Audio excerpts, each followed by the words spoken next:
Hey there, and welcome to Crime at Midnight. I'm glad you're here tonight.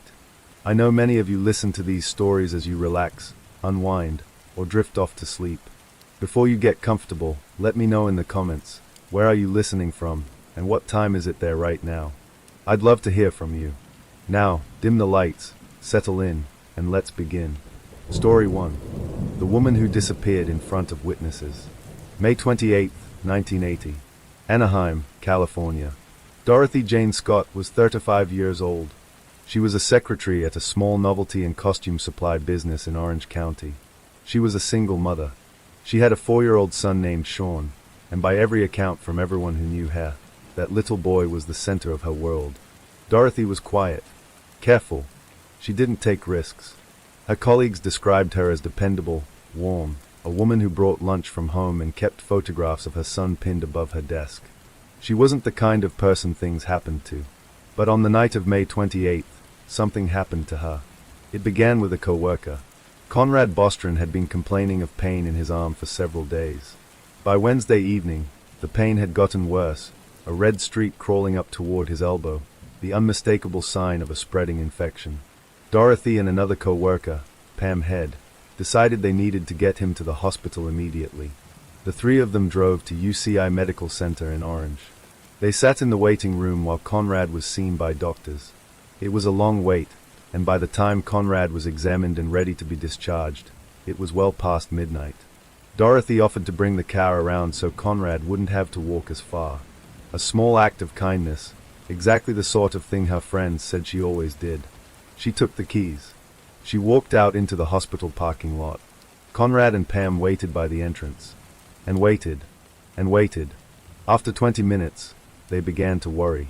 After 30, they went looking. The car was gone. Dorothy was gone. No note. No explanation. No sign of struggle. It was as if she had simply ceased to exist the moment she stepped outside. Pam and Conrad reported her missing that same night. Police assured them she had probably just gone home. She was an adult. Adults were allowed to leave parking lots. But Dorothy Scott had not gone home. She was never going home again. 3 weeks after Dorothy Scott vanished from the UCI Medical Center parking lot, her mother's phone rang. The voice on the other end was male. Calm. Almost pleasant. He said, "I have your daughter." Dorothy's mother, Vera, barely had time to respond before the line went dead. The calls continued. Not every day, sometimes weeks would pass in silence. But then the phone would ring again, and it would be him. Always a man. Always calm. He never screamed, never threatened in the traditional sense. He spoke about Dorothy as though she were a possession. He referred to her by name. He knew details about her son's name, where she worked, what she looked like. He told Vera that Dorothy had been his girlfriend, that she had not appreciated him, that she had not understood what he felt for her. Vera Scott had never heard of this man. Dorothy had never mentioned him. There was no record, no memory, no photograph, nothing to suggest Dorothy had ever been involved with anyone matching the caller's description. Police began tapping the line. They recorded some of the calls. But the man was careful. He never stayed on long enough to be traced with the technology available at the time. He called from payphones scattered across Orange County, never using the same one twice. The calls came for 4 years. 4 years of Vera Scott picking up the phone and hearing the voice of the man she believed had taken her daughter. 4 years of investigators listening to recordings and coming up empty. 4 years of a mother not knowing whether her daughter was alive or dead, suffering or at peace. The caller seemed to enjoy the uncertainty. In some calls he implied Dorothy was still alive. In others he seemed to suggest otherwise. He was playing a game, and only he knew the rules. Then, in 1984, the calls stopped. Around the same time, a set of skeletal remains was discovered in the hills of Anaheim, not far from where Dorothy had disappeared 4 years earlier. Eventually, through dental records, the remains were identified as Dorothy Jane Scott. She had been murdered. The manner of her death could not be determined from the remains alone. She had been dead, investigators believed, for years, possibly since the very night she vanished. The investigation focused heavily on the phone calls. Who was this man? How had he known her? Why did he believe, or claim to believe, that they had been in a relationship? Dorothy's friends and family were interviewed exhaustively. No one could identify a stalker or an obsessive ex Dorothy had dated, like anyone, but there was no one in her recent history who raised flags. Then investigators began to consider a different possibility. What if the caller's belief that Dorothy was his girlfriend was entirely delusional? What if he had fixated on her from a distance, watched her, followed her, built an entire fantasy relationship in his mind, without Dorothy ever knowing he existed? It was, investigators realized, a profile that fit a certain type of predator with disturbing precision. Erotomania, a delusional disorder in which a person, almost always male, becomes convinced that another person is secretly in love with them. The afflicted person constructs an elaborate internal narrative. Every glance is a signal. Every smile is an invitation. The object of their obsession simply hasn't found the courage to declare their feelings yet. And when reality doesn't cooperate, when the object of obsession doesn't respond, doesn't acknowledge the relationship, the delusion can curdle into something darker. Dorothy Scott, investigators theorized, may have been targeted by someone she had never met. Someone who had seen her at work, or at a store, or simply driving through Anaheim. Someone who had decided, in the broken architecture of his own mind, that she was his. And when she left that parking lot on May 28, 1980, he may have been waiting for her. Dorothy's car was found several days after her disappearance. Burned. It had been set on fire in a parking lot in Santa Ana, not far from where she was last seen. The interior had been deliberately torched. Whatever evidence it might have contained was gone. That detail alone told investigators something important. This was not a random attack of opportunity. This was planned. The car was burned to destroy evidence, which meant whoever took Dorothy knew enough to think about evidence. He was careful. He was organized. And he was still out there. The investigation focused heavily on the phone calls. Who was this man? How had he known her? Why did he believe, or claim to believe, that they had been in a relationship? Dorothy's friends and family were interviewed exhaustively. No one could identify a stalker or an obsessive ex Dorothy had dated, like anyone, but there was no one in her recent history who raised flags. Then investigators began to consider a different possibility. What if the caller's belief that Dorothy was his girlfriend was entirely delusional? What if he had fixated on her from a distance, watched her, followed her, built an entire fantasy relationship in his mind, without Dorothy ever knowing he existed? It was, investigators realized, a profile that fit a certain type of predator with disturbing precision. Erotomania, a delusional disorder in which a person, almost always male, becomes convinced that another person is secretly in love with them. The afflicted person constructs an elaborate internal narrative. Every glance is a signal. Every smile is an invitation. The object of their obsession simply hasn't found the courage to declare their feelings yet. And when reality doesn't cooperate, when the object of obsession doesn't respond, doesn't acknowledge the relationship, the delusion can curdle into something darker. Dorothy Scott, investigators theorized, may have been targeted by someone she had never met. Someone who had seen her at work, or at a store, or simply driving through Anaheim. Someone who had decided, in the broken architecture of his own mind, that she was his. And when she left that parking lot on May 28, 1980, he may have been waiting for her. Dorothy's car was found several days after her disappearance. Burned. It had been set on fire in a parking lot in Santa Ana, not far from where she was last seen. The interior had been deliberately torched. Whatever evidence it might have contained was gone. That detail alone told investigators something important. This was not a random attack of opportunity. This was planned. The car was burned to destroy evidence, which meant whoever took Dorothy knew enough to think about evidence. He was careful. He was organized. And he was still out there. Despite the recordings of the phone calls, despite the physical evidence of the burned car, despite 4 years of direct contact with Vera Scott, investigators were never able to identify the man responsible for Dorothy's murder. The technology of the early 1980s simply could not keep pace with him. Phone traces required time that didn't exist. DNA analysis as we know it today was still years away from existence. The recordings of his voice were analyzed, studied, compared, but without a suspect to compare them to, they were dead ends. Hundreds of tips came in over the years. Orange County investigators pursued each one. None led anywhere. The case went cold. Vera Scott died without ever knowing who killed her daughter. Sean Scott grew up without his mother. He was 4 years old when Dorothy walked out of that hospital and into the dark. By the time her remains were identified, he was 8. Old enough to understand, in the blunt and terrible way children understand things, that his mother was never coming back. In the decades since, true crime researchers and amateur investigators have revisited the Dorothy Scott case many times. It has been featured on television programs, discussed in podcasts, analyzed by people who were not yet born when she disappeared. The voice recordings from the phone calls still exist. Advanced audio analysis has been applied to them. Nothing conclusive has emerged.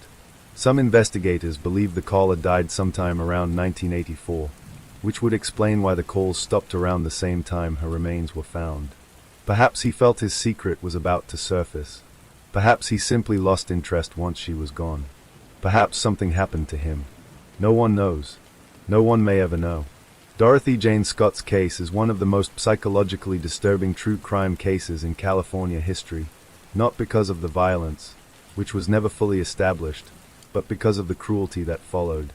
Whoever killed Dorothy chose to continue inflicting pain long after she was gone. The phone calls to her mother were not about information. They were not about negotiation. They were about power, about prolonging the suffering of a family who had no idea whether their daughter was dead or alive, terrified or at peace. That sustained, deliberate cruelty, for years of it, suggests a particular kind of mind. Not impulsive, not chaotic, patient, controlled. Someone who found satisfaction not just in the act of violence but in its aftermath, in the grief of the people left behind.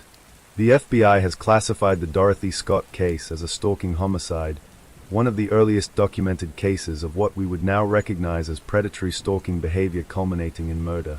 She is sometimes cited in academic literature on erotomania and stalking as a foundational case. Her death, in some ways, helped establish the framework that would eventually lead to anti-stalking legislation in California and across the country. It is a terrible kind of legacy. Dorothy Scott deserved to grow old. She deserved to raise her son. She deserved to see Sean go to school and play sports and fall in love and build a life. She deserved Tuesday mornings and grocery runs and all the ordinary days that were stolen from her in a hospital parking lot in 1980. Her case remains open. If you have information about the disappearance and murder of Dorothy Jane Scott, Orange County investigators continue to accept tips. Rest easy, Dorothy. Story 2. The Cabin at the End of the Road. There is a place in the Sierra Nevada mountains of Northern California called Keddie. It barely qualifies as a town. More accurately, it is a resort community, a cluster of small vacation cabins nestled along a river canyon, surrounded by pine forest and the kind of deep mountain quiet that city people drive hours to find. In the 1970s and early 1980s, Keddie Resort was a modest, affordable getaway. Families rented the cabins for weekends and summers. Children ran between the trees. The river made a sound that made sleep easy. Cabin 28 was one of the resort's standard units. 2 bedrooms, a small living room, a kitchen barely big enough for 2 people to stand in at the same time. Nothing remarkable about it, nothing that would make you look twice. In the spring of 1981, a woman named Glenna Susan Sharp, who went by Sue, was living in cabin 28 with her children. Sue Sharp was 36 years old. She had recently separated from her husband and had moved to Keddie with her family as a way to get back on her feet. The rent was low. The place was quiet. The mountains, perhaps, felt like a fresh start. Sue had 5 children. 3 of them were with her in cabin 28 that April: Tina, 14, John, 15, and little Ricky, 10. Her eldest daughter Sheila, 17, was not in the cabin that night. She was staying next door, in cabin 27, with a neighbor. On the night of April 11th, 1981, a friend of John's came to stay over. Greg Crow, also 15, had gotten permission from his family to spend the night. It was a Saturday. They probably played games, watched television, stayed up too late the way boys that age always do. Everyone went to sleep. In the morning, Sheila would walk back from next door to check on her family. What she found would stay with her for the rest of her life. It was a Sunday morning in the mountains. Cold. Quiet. The kind of morning where the pine trees hold the night's frost a little longer than you'd expect and your breath makes small clouds in the air. Sheila Sharp walked from cabin 27 to cabin 28. The door was unlocked, not unusual. This was a small resort community where people knew their neighbors. She opened the door. The scene inside cabin 28's living room was one of the most brutal that Plumas County investigators had ever encountered. Sue Sharp, her son John, and family friend Greg Crow were dead. They had been bound with tape and electrical cord. They had been beaten and stabbed with multiple weapons. Investigators would later identify a hammer, a knife, and a steak knife as having been used in the attack. The violence was extreme. Frenzied in some ways, methodical in others. It spoke to rage, yes, but also to something colder underneath the rage.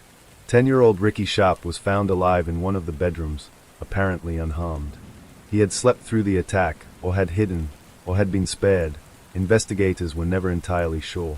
Sheila, 17 years old, discovered this scene. Discovered her mother. Her brother. She ran screaming from the cabin. And 14-year-old Tina Sharp was nowhere to be found. Tina's bed had been slept in. Her shoes were still by the door. There was no sign of her, alive or dead. She had simply vanished. It was February.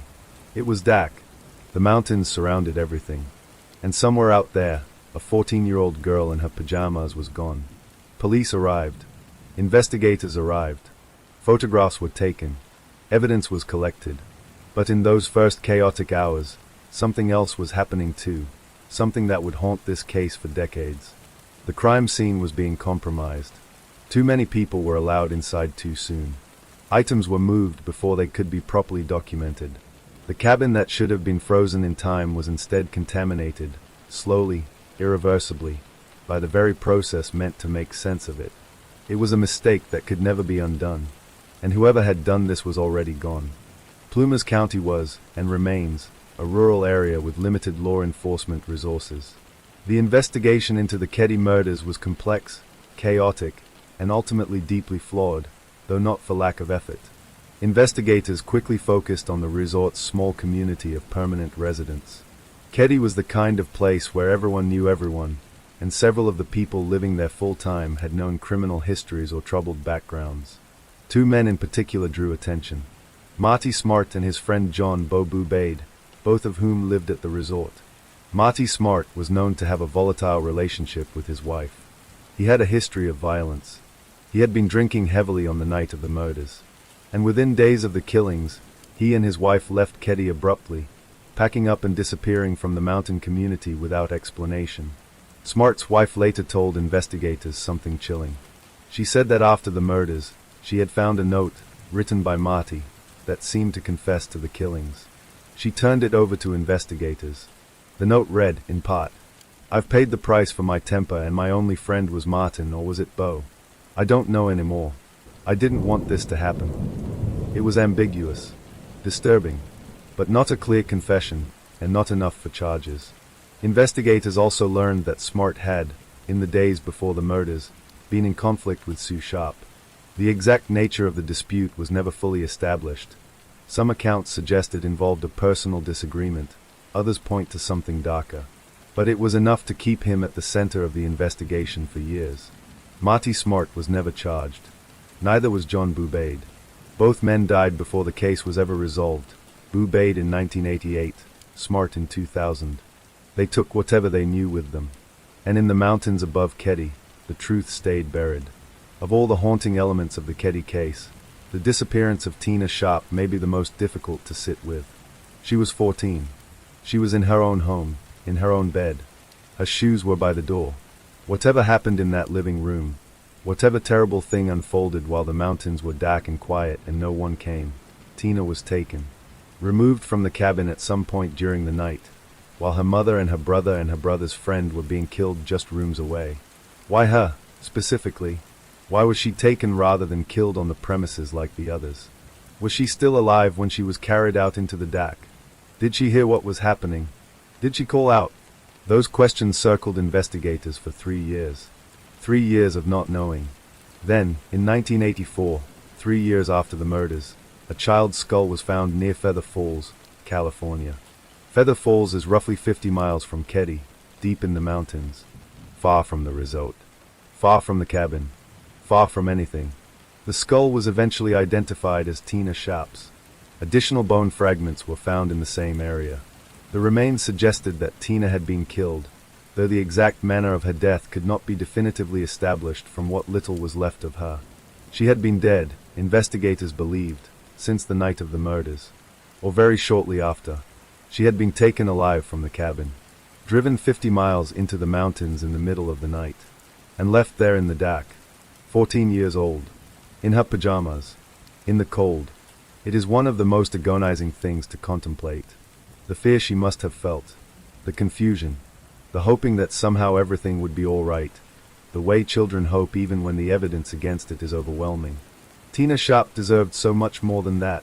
She deserved Saturday mornings and arguments with her siblings and bad haircuts and first loves and all the 10,000 ordinary things that make up a life. She deserved to grow up. The Keddy case took a strange and deeply troubling turn in the late 1980s when investigators discovered that Tina Sharp's skull had disappeared from the Plumas County evidence room. A child's skull. Evidence in an open murder case. Gone. Let that sit for a moment. How it disappeared, whether it was stolen, misplaced, accidentally destroyed, or removed intentionally by someone with a reason to obstruct the investigation, was never conclusively determined. There were no clear answers. No one was disciplined. No explanation was ever formally established. It simply wasn't there anymore. The loss of the skull was a devastating blow to any future prosecution. Physical evidence in a case this old was already desperately limited. The crime scene had been compromised in those first chaotic hours. The primary suspects had lawyered up and gone quiet. Witnesses had scattered across California. And now the most significant piece of physical evidence recovered from Tina's remains, the evidence that confirmed she was dead, that told investigators where she had been taken, was missing from a locked evidence room in a county sheriff's office. The Sharp family was devastated when they found out.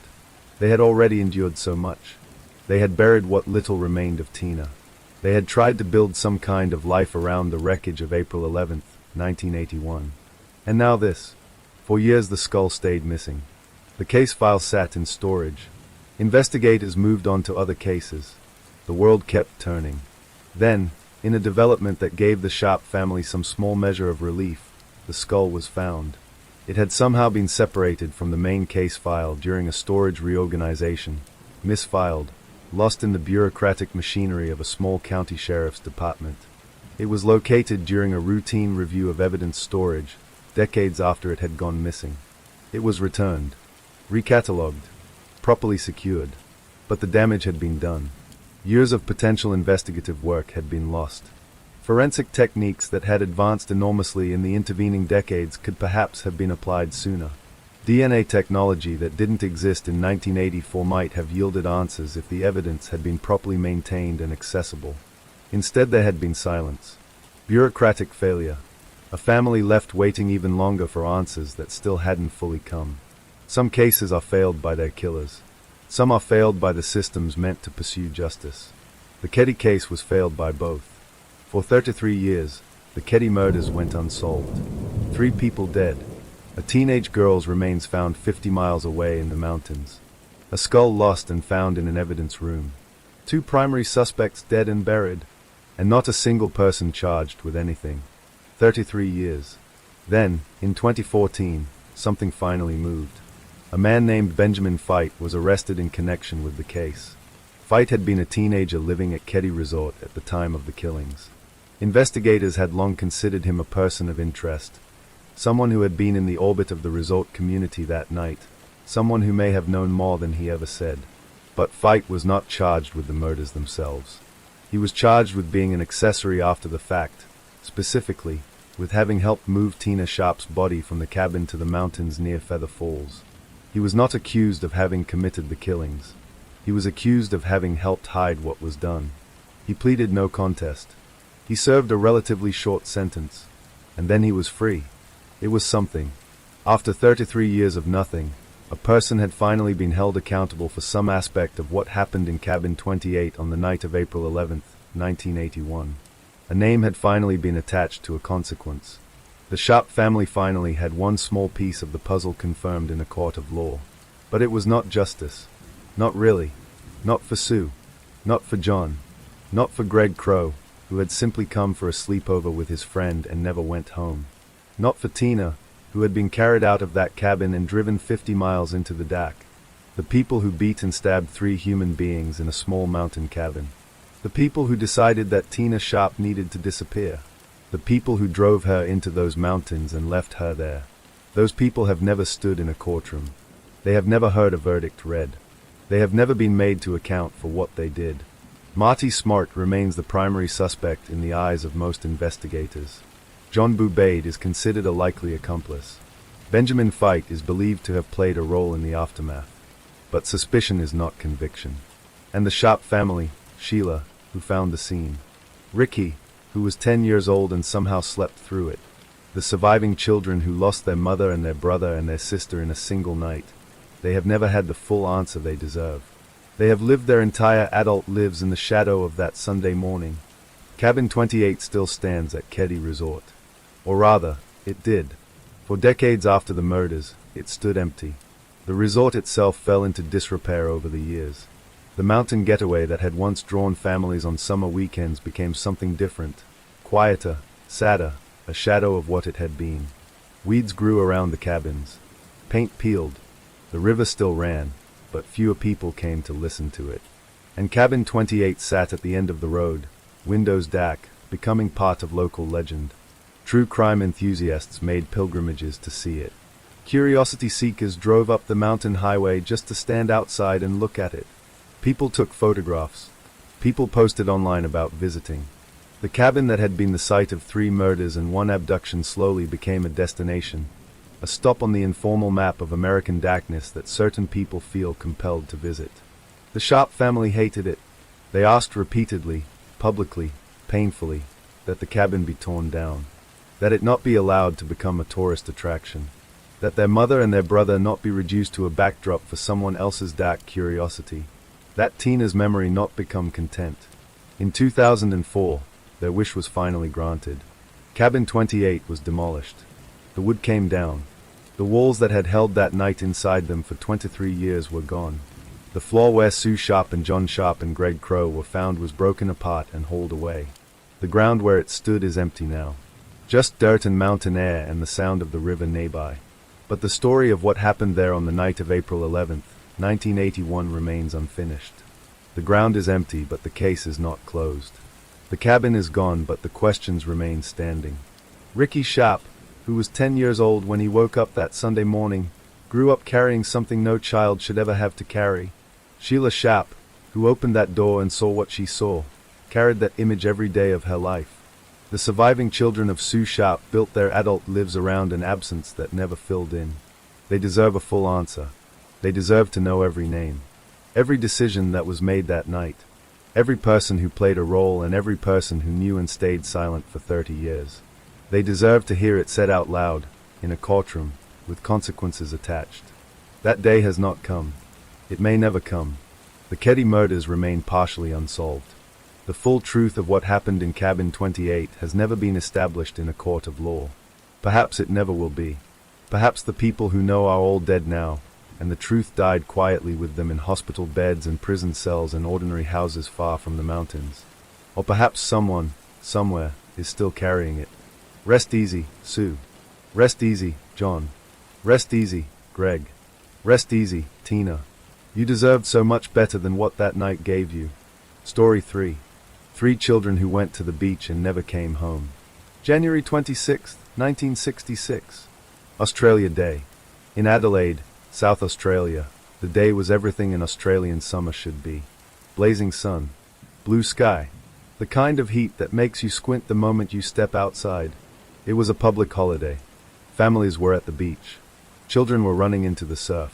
The world was ordinary and bright and full of the particular happiness that comes from a day with nowhere to be and nothing to do but enjoy it.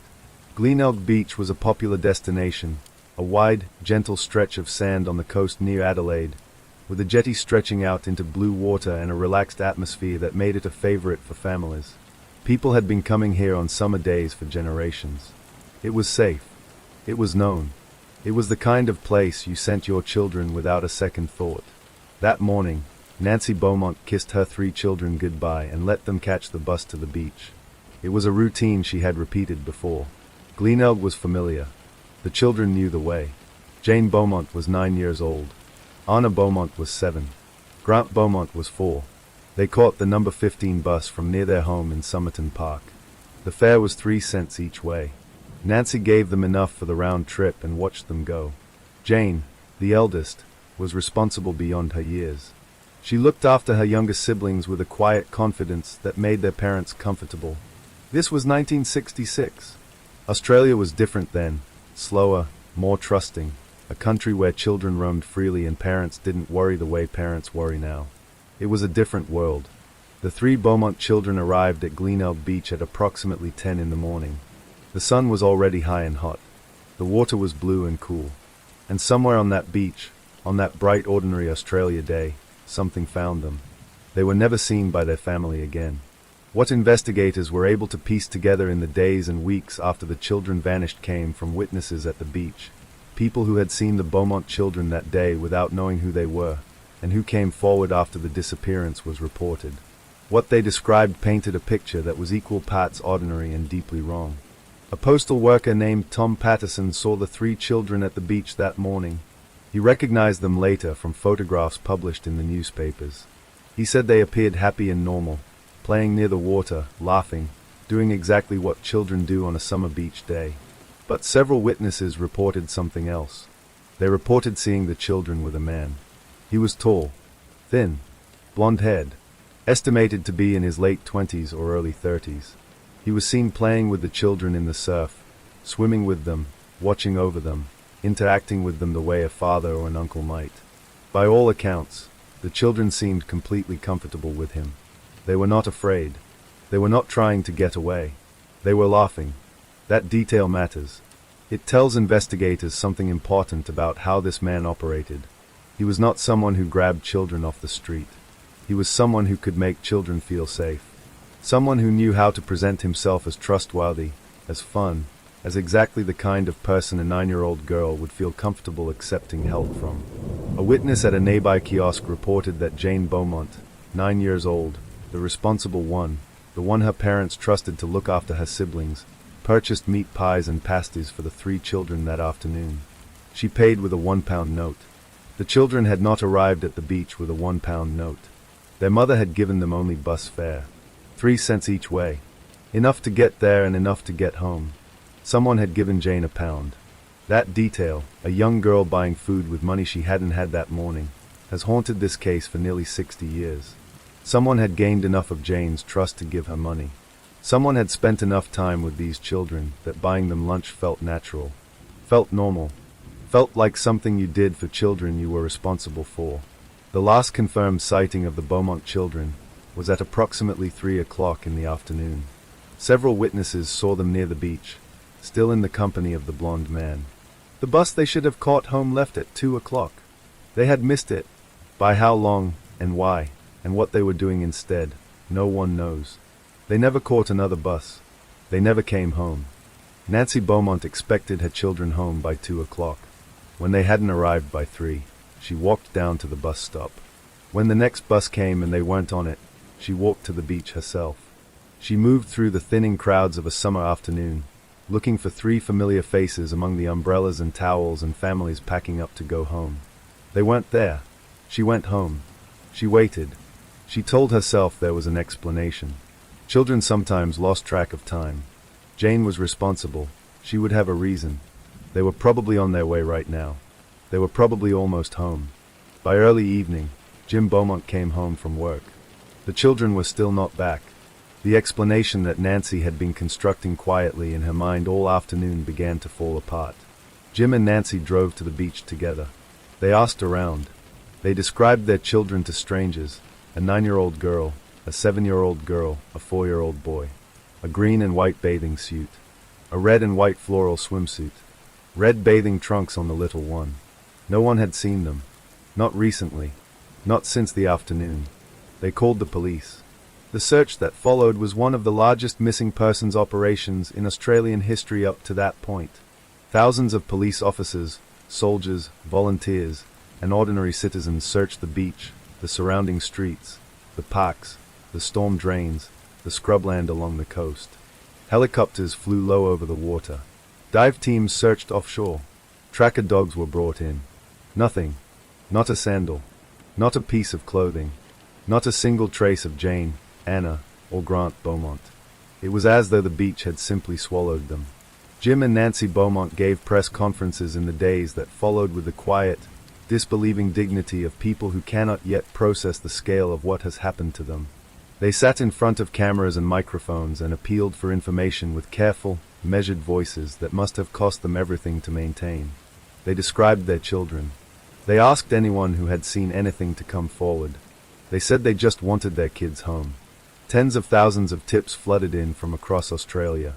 Every single one was investigated. People called from every state. Letters arrived by the bundle. Psychics wrote in. Former police officers wrote in. Ordinary people who had simply seen something strange on a beach one Australia day and hadn't known what to make of it until now. None of it led to the children. None of it led to the man. And as the days became weeks and the weeks became months, the awful truth began to settle over the Beaumont family like something physical. Jane was not coming home. Anna was not coming home. Grant was not coming home. Over the decades, the Beaumont case has produced dozens of suspects. Names have been raised, investigated, and cleared, or not quite cleared, which is a different thing entirely. Cleared means the evidence ruled them out. Not charged simply means the evidence wasn't enough. Those are two very different things. One name has persisted above all others. Arthur Stanley Brown. Brown was a Queensland man with a deeply disturbing history. In 1973, he was convicted of the murders of two young girls, Judith and Susan Mackay, in Townsville in 1970. He had taken them from a park while their mother was nearby. He was convicted and imprisoned for those murders, spending the rest of his life behind bars. But investigators looking at the Beaumont case kept coming back to him. Brown matched the description of the blonde man seen with the children at Glenelg Beach. Tall, thin, fair-haired, the right age. He had connections to Adelaide. In 1966, he would have been in his mid-30s, entirely consistent with what witnesses described. He had a demonstrated ability to approach children without alarming them, to present himself as safe and friendly and trustworthy while carrying something monstrous underneath. South Australian police investigated Brown's possible connection to the Beaumont case for years. They interviewed him. They studied his movements in January 1966. They looked for anything that placed him in Adelaide on Australia Day. He never confessed. He never admitted to being at Glenelg Beach that morning. He denied any involvement in the disappearance of the Beaumont children every time he was asked, which was many times, over many years, by many investigators who were watching his face carefully when they did it. In 2018, investigators took the extraordinary step of exhuming Brown's former property in Queensland, digging up the earth of a place he had once owned and lived on, searching for the remains of 3 children who had been missing for more than 50 years. They found disturbed earth. They found features in the ground that suggested something had once been buried there. Cadaver dogs responded to certain areas. They did not find the children. Arthur Stanley Brown died in 2002, in prison, at the age of 84. He died having never been charged with anything related to the Beaumont case. He died having never been made to answer for what may have happened on that beach. If he was the blonde man, and many investigators believe he was, he took that truth with him. Other suspects have been investigated over the years. A convicted predator named Bevan Spencer von Einem has been named by some investigators. He was convicted of the murder of a teenager in Adelaide in 1983 and is suspected of involvement in other cases involving young people in South Australia. But no evidence directly connecting him to the Beaumont children has ever emerged. In the 1990s, a psychic came forward claiming to know where the bodies were buried, beneath a warehouse floor at an industrial estate in Adelaide called Cast Alloy. The claim was taken seriously enough to investigate. When the warehouse was eventually demolished years later, the site was excavated. Nothing was found. Every lead, every tip, every suspect, every excavation. Nothing. 3 children went to the beach and the earth simply closed over them. In 2013, a man named Alan Barnes came forward with a remarkable and deeply disturbing claim. Barnes said that a now-deceased man named Harry Phipps had confessed to him, years earlier, in a private conversation, that Phipps had been responsible for the disappearance of the Beaumont children. The name Harry Phipps was not widely known outside of Adelaide business circles. He had been a wealthy manufacturer, the owner of a toy and amusement equipment company, who had lived and worked in Adelaide during the 1960s.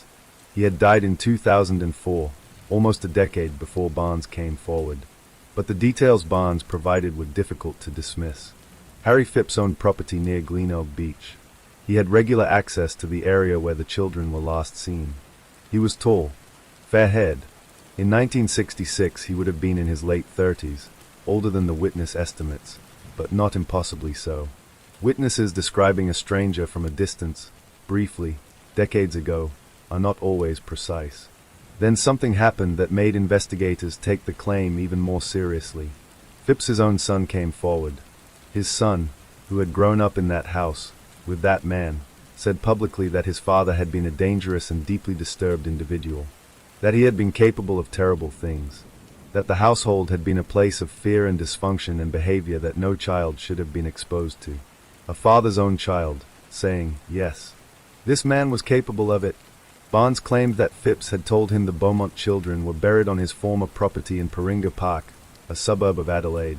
The property had long since been sold and was now owned by a private family living in the house. Investigators applied for permission to search the grounds. The legal and logistical process took time. It always does when you are asking to dig up someone's garden based on a second-hand confession from a dead man. But eventually permission was granted. In 2013, a partial excavation was carried out. Ground-penetrating radar was used to scan beneath the surface. Certain areas showed anomalies, features in the earth that didn't match the surrounding soil. Investigators dug. They found nothing conclusive. In 2018, a more thorough excavation took place. Better technology, more resources, more of the property searched. Cadaver dogs brought in. The whole careful, heartbreaking process of looking for children who had been missing for 52 years. Again, nothing conclusive. Harry Phipps has never been officially named as a suspect by South Australian police. The investigation into his possible connection to the case has never been formally closed, and his name continues to appear in every serious examination of what happened on Australia Day 1966. Whether he was the blonde man at Glenelg Beach, the man who gave Jane a £1 note and bought 3 children lunch and earned their trust over the course of a long summer morning, remains officially unknown. He cannot be questioned now. He cannot be charged. He cannot be made to stand in a courtroom and look at photographs of 3 children and explain himself to a jury. That window is closed, and the Beaumont family is left, as they have always been left, with a name that might be the answer and might be nothing, and no way to know for certain which. The disappearance of the Beaumont children changed Australia. Not gradually, not slowly, over years of policy debate and quiet cultural drift. It changed almost immediately, in the way that only the most shocking events can change a society, by reaching into the ordinary assumptions people make about the world and pulling them loose at the roots. Before January 26, 1966, it was normal in Australia, as it was in much of the Western world, for children to move through their neighborhoods and towns with a freedom that seems almost unimaginable now. Children caught buses alone. They walked to the beach. They spent entire days away from their parents with nothing more than a few coins and a rough sense of when they should be home. Nobody thought twice about it. It was simply what childhood looked like. After the Beaumont children vanished, something fundamental shifted. Not a law, not a policy, something deeper than that, a feeling, shared across an entire country, that the world was not as safe as it had appeared to be on the morning of January 26th, when Nancy Beaumont kissed her children goodbye and watched them walk to the bus stop. Australian parents began to hold their children closer. Not all at once, not consciously, in many cases, but the trust that had allowed 3 children to travel alone to a public beach on a summer holiday, that trust was broken, and it never fully mended. The image became iconic in the worst possible way. 3 children in swimsuits, captured in photographs taken before that day, smiling into a camera with no knowledge of what was coming. Jane with her dark hair, Anna with her gap-toothed grin, little Grant, 4 years old, squinting into the sun. Those photographs were reproduced in every newspaper in Australia. They were shown on television. They were pinned to police station walls for decades. They became the faces of something, of lost innocence, of a before and after, of the moment Australia learned that ordinary days could end in ways that had no explanation and no resolution. The case also changed how Australia thought about missing children investigations. The sheer scale of the search, the thousands of tips, the excavations, the decades of sustained public and police interest, established a template for how such cases could and should be handled. Organizations and protocols that did not exist in 1966 were eventually created in the long shadow of what happened at Glenelg Beach. Children's safety education changed. The way parents talked to their children about strangers changed. The concept of stranger danger, simplistic as it later proved to be, entered the Australian cultural vocabulary in the years following the Beaumont case. All of it, every bit of it, paid for by 3 children who just wanted a day at the beach. Jim Beaumont died in 1995. He never knew what happened to his children. He spent 29 years without an answer, without remains to bury properly, without the basic dignity of knowing. He died with the question still open. Nancy Beaumont lived longer. She became something of a recluse in her later years. Understandably, completely understandably. She gave fewer and fewer interviews as the decades passed. She watched excavations come and go. She watched suspects rise and fall. She watched the world move on in the way the world always moves on, while she remained standing in the same place she had been standing since the afternoon of January 26, 1966. Waiting. Nancy Beaumont passed away in 2019 at the age of 92. She never knew what happened to Jane, Anna, and Grant. She carried that not knowing for 53 years. 53 years of waking up every morning and not knowing. There are no words for that. There is no framework large enough to hold it. It simply sits there, a fact as heavy as anything can be, a mother who outlived her children by more than half a century without ever finding out why. Glenelg Beach is still there. People still go in the summer, families with children, young couples, groups of friends, the same ordinary mix of humanity that has always gathered on that stretch of South Australian coastline. The jetty still reaches out into the water. The buses still run from the suburbs. The summer heat is still the same ferocious, squinting blaze it has always been in an Adelaide January. From the outside, it looks like any beach. It looks like a place where nothing bad has ever happened. But there are people who go to Glenelg Beach and cannot look at it the same way. People who stand at the water's edge on a bright summer day and find themselves scanning the faces of children playing in the surf. People who think about a 9-year-old girl buying meat pies with a pound note she hadn't arrived with. People who think about a blonde man in the water, laughing with 3 children who were not his. The beach remembers, even when the people on it don't know what it is remembering. In the years since 1966, Glenelg has changed. The suburb has gentrified. New cafes and restaurants line the foreshore. The old kiosk where Jane bought food that afternoon is long gone, replaced by something newer and brighter. The bus routes have changed. The world around the beach has been renovated and updated and modernized in 100 small ways. But the water is the same water.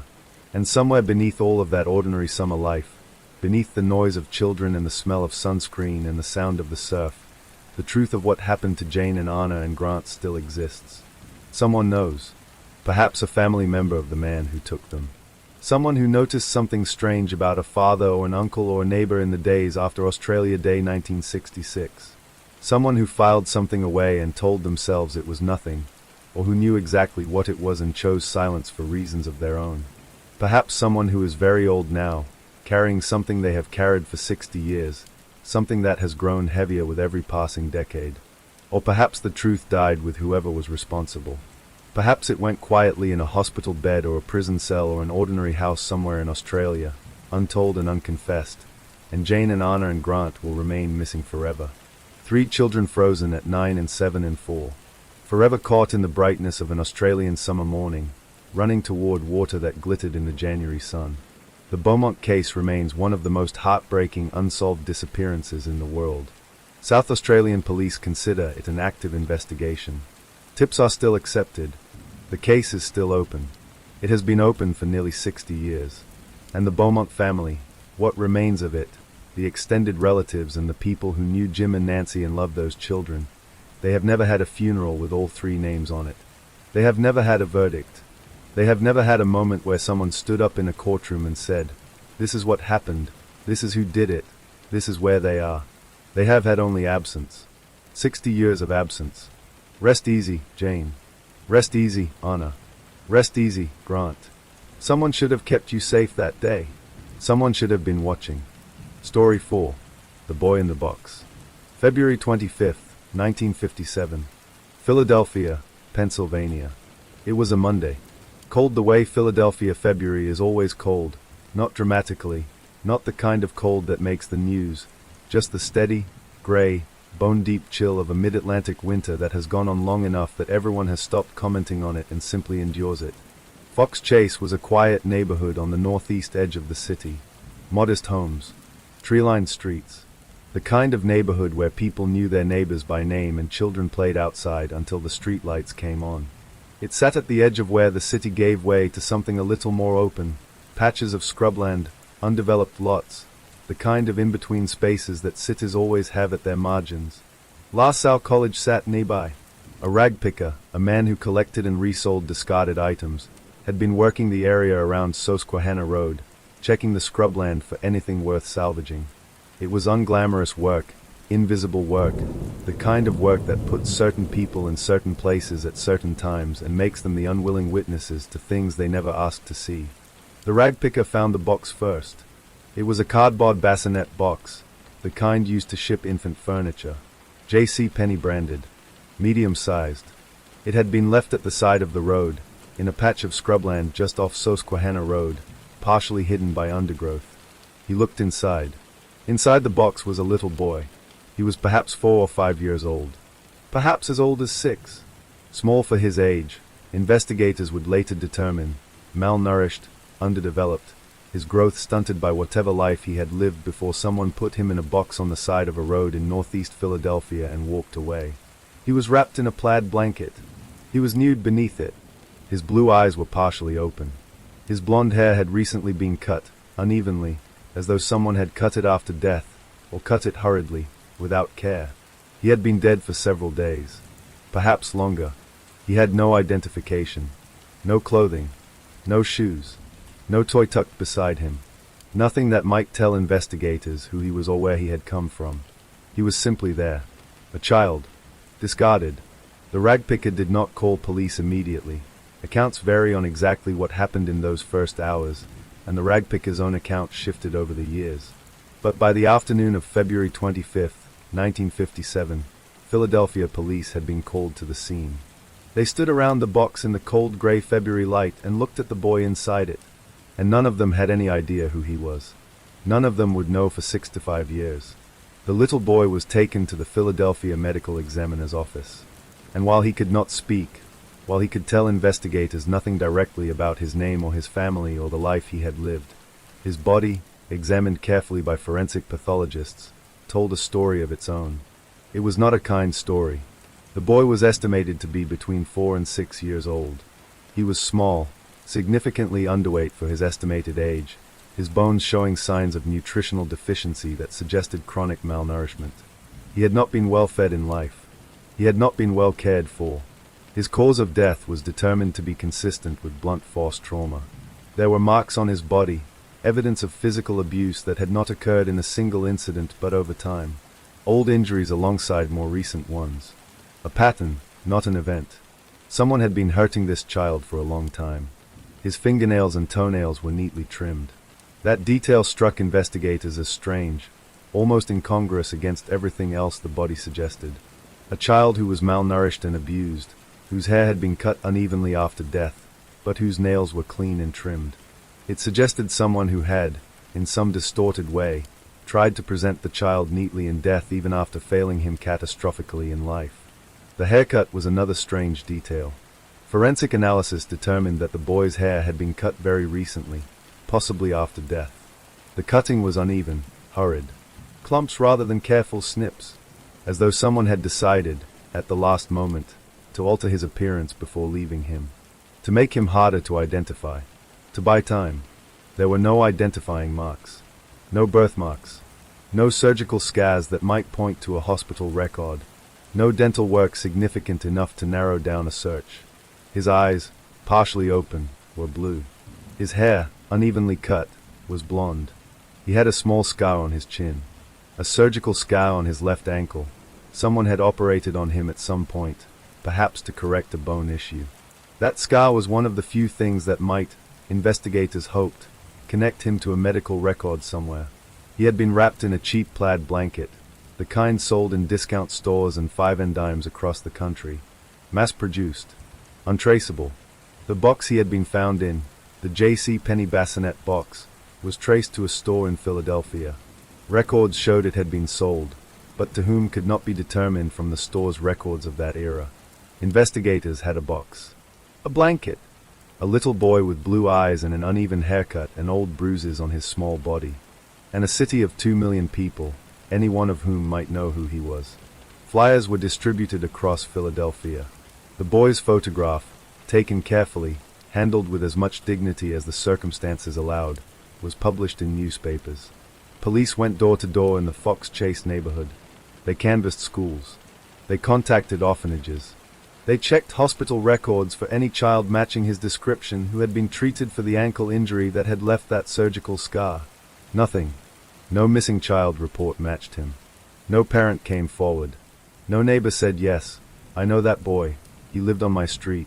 I used to see him playing in the yard." He was a child who had existed entirely beneath the notice of any official system. No birth certificate investigators could match to him. No school enrollment. No medical records found under any name. No one, in the entire city of Philadelphia, stepped forward to say they knew him. It was as though he had lived his entire short life in the dark, hidden, kept away, invisible to every institution and neighbor and passerby who might have noticed him and asked questions. And then he had been put in a box. And even then, even dead, even found, even with his photograph in every newspaper in the city, he remained invisible. Philadelphia investigators named him Joseph, after the patron saint of the forgotten. They gave him a middle name, Allen. Joseph Allen.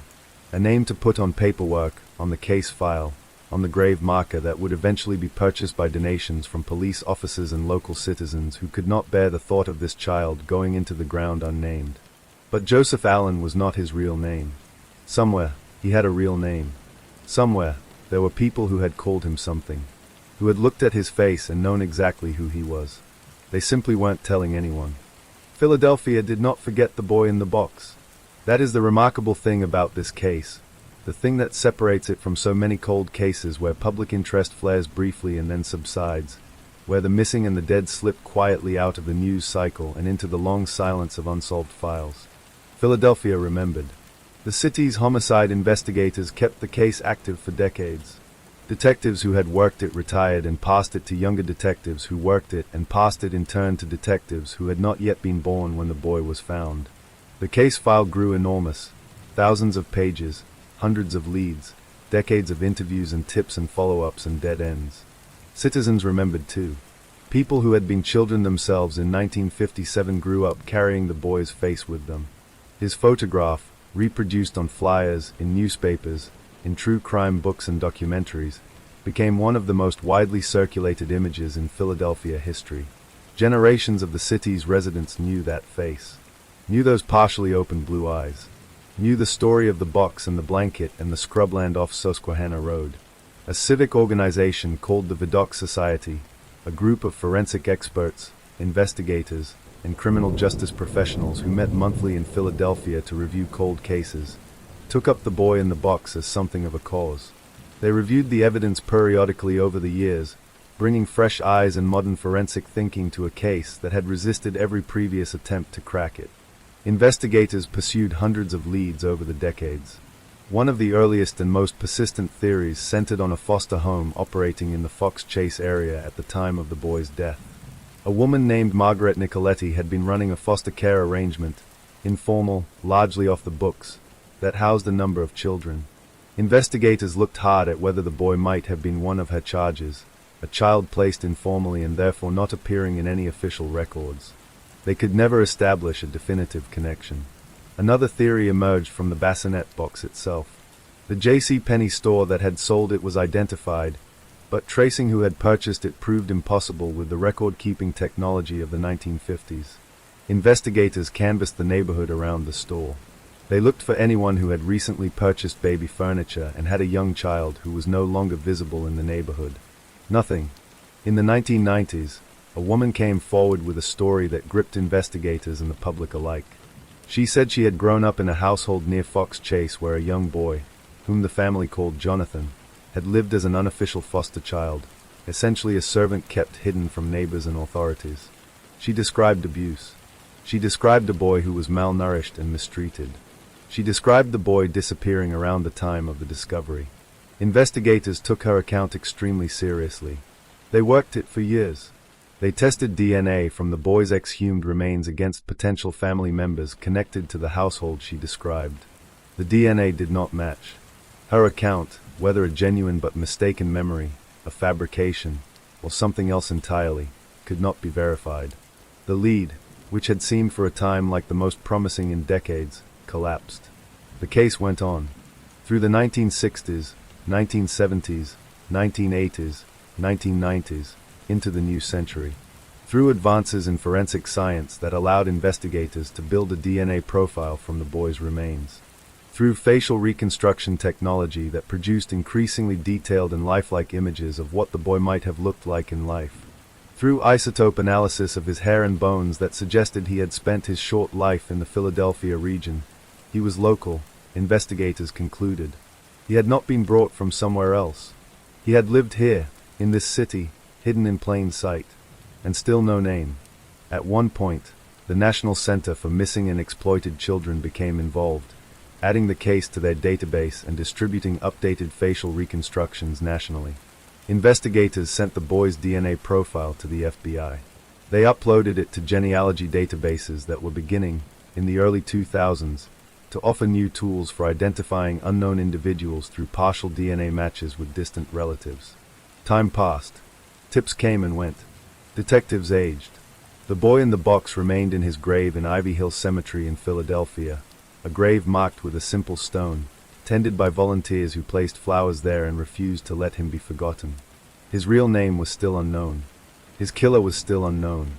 And somewhere in Philadelphia, or somewhere that had once been Philadelphia, someone knew both of those things.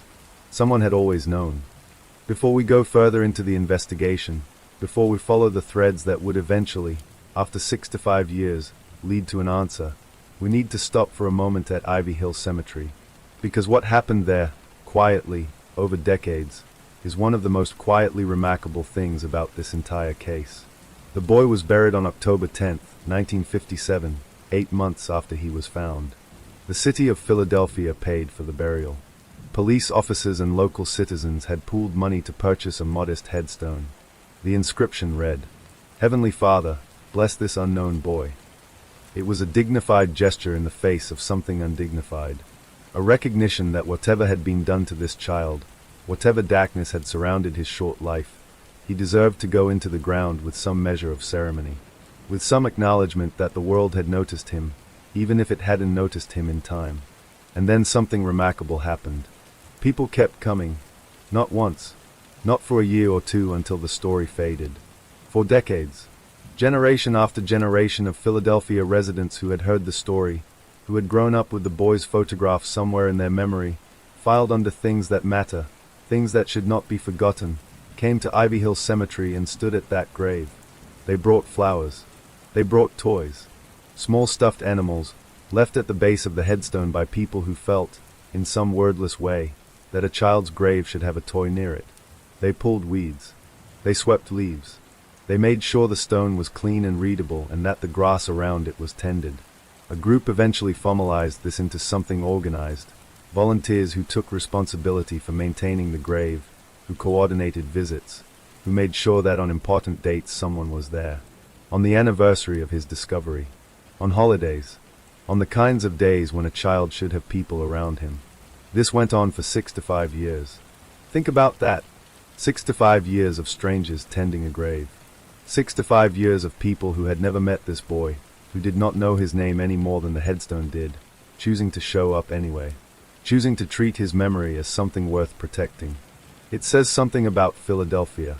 It says something about human beings in general, about the particular kind of distress we feel when a child is not only killed but erased, stripped of identity, reduced to an unknown. About the instinct to push back against that erasure, to insist, through flowers and toys and swept leaves, that this child existed, that he mattered, that someone remembered him even without knowing his name.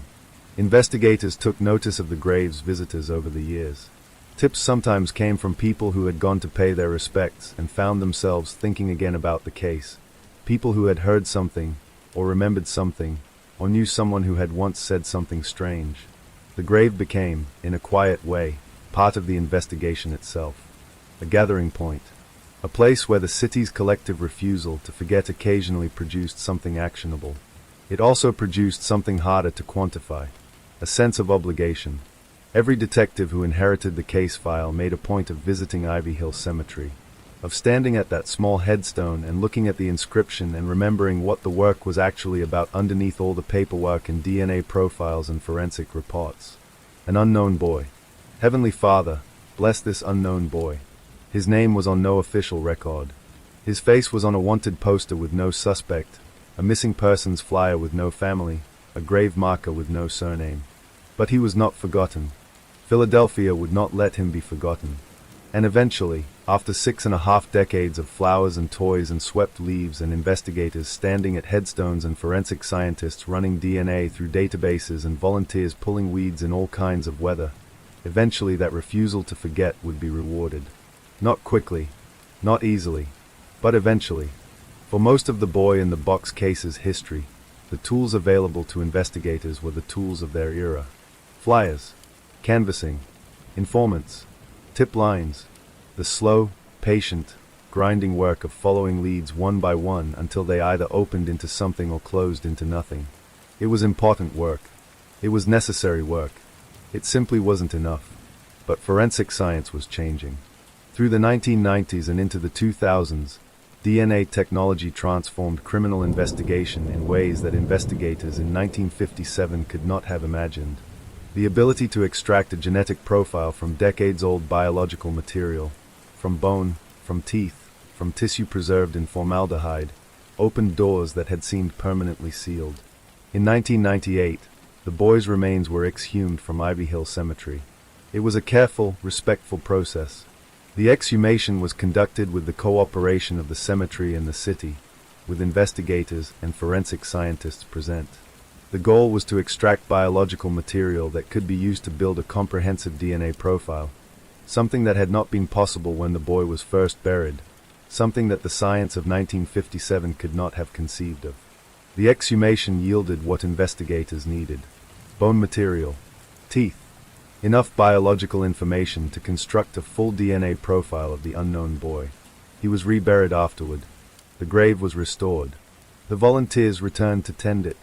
The DNA profile was entered into available databases. It was uploaded to CODIS, the FBI's combined DNA index system, where it would be compared automatically against profiles of known individuals and unidentified remains from across the country. No match came. The profile sat in the database. Years passed. The technology continued to evolve. Then came genetic genealogy. Genetic genealogy was the technique that changed everything, not just for the boy in the box case, but for dozens of cold cases across America that had seemed permanently beyond resolution. The approach combined traditional DNA analysis with the enormous consumer genealogy databases that had grown up in the 2010s, platforms like GEDmatch and FamilyTree DNA, where ordinary people uploaded their DNA results from commercial ancestry tests to find relatives and explore their family histories. The key insight of genetic genealogy was this: you did not need to find an exact match in a database. You only needed to find a partial match, a distant cousin, a second cousin twice removed, someone who shared enough genetic material with your unknown subject to establish a family branch. From there, skilled genealogists could build family trees outward from that branch, cross-referencing with historical records, birth certificates, census data, and obituaries, gradually narrowing the field until a viable candidate emerged. It was painstaking work. It required forensic scientists, genealogists, and investigators working in close collaboration over months or years. But it had produced results in cases that had been cold for decades. Most famously, it had identified the Golden State Killer, Joseph James DeAngelo, in 2018, after a case that had been cold for more than 30 years.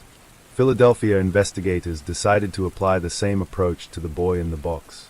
The DNA profile extracted from his remains in 1998 was uploaded to GEDmatch. Forensic genealogists began the work of building outward from whatever partial matches the database returned. It was slow. It was methodical. It required the construction of family trees that branched and split, and had to be pruned and rebuilt as new information emerged. The genealogists worked through potential family lines.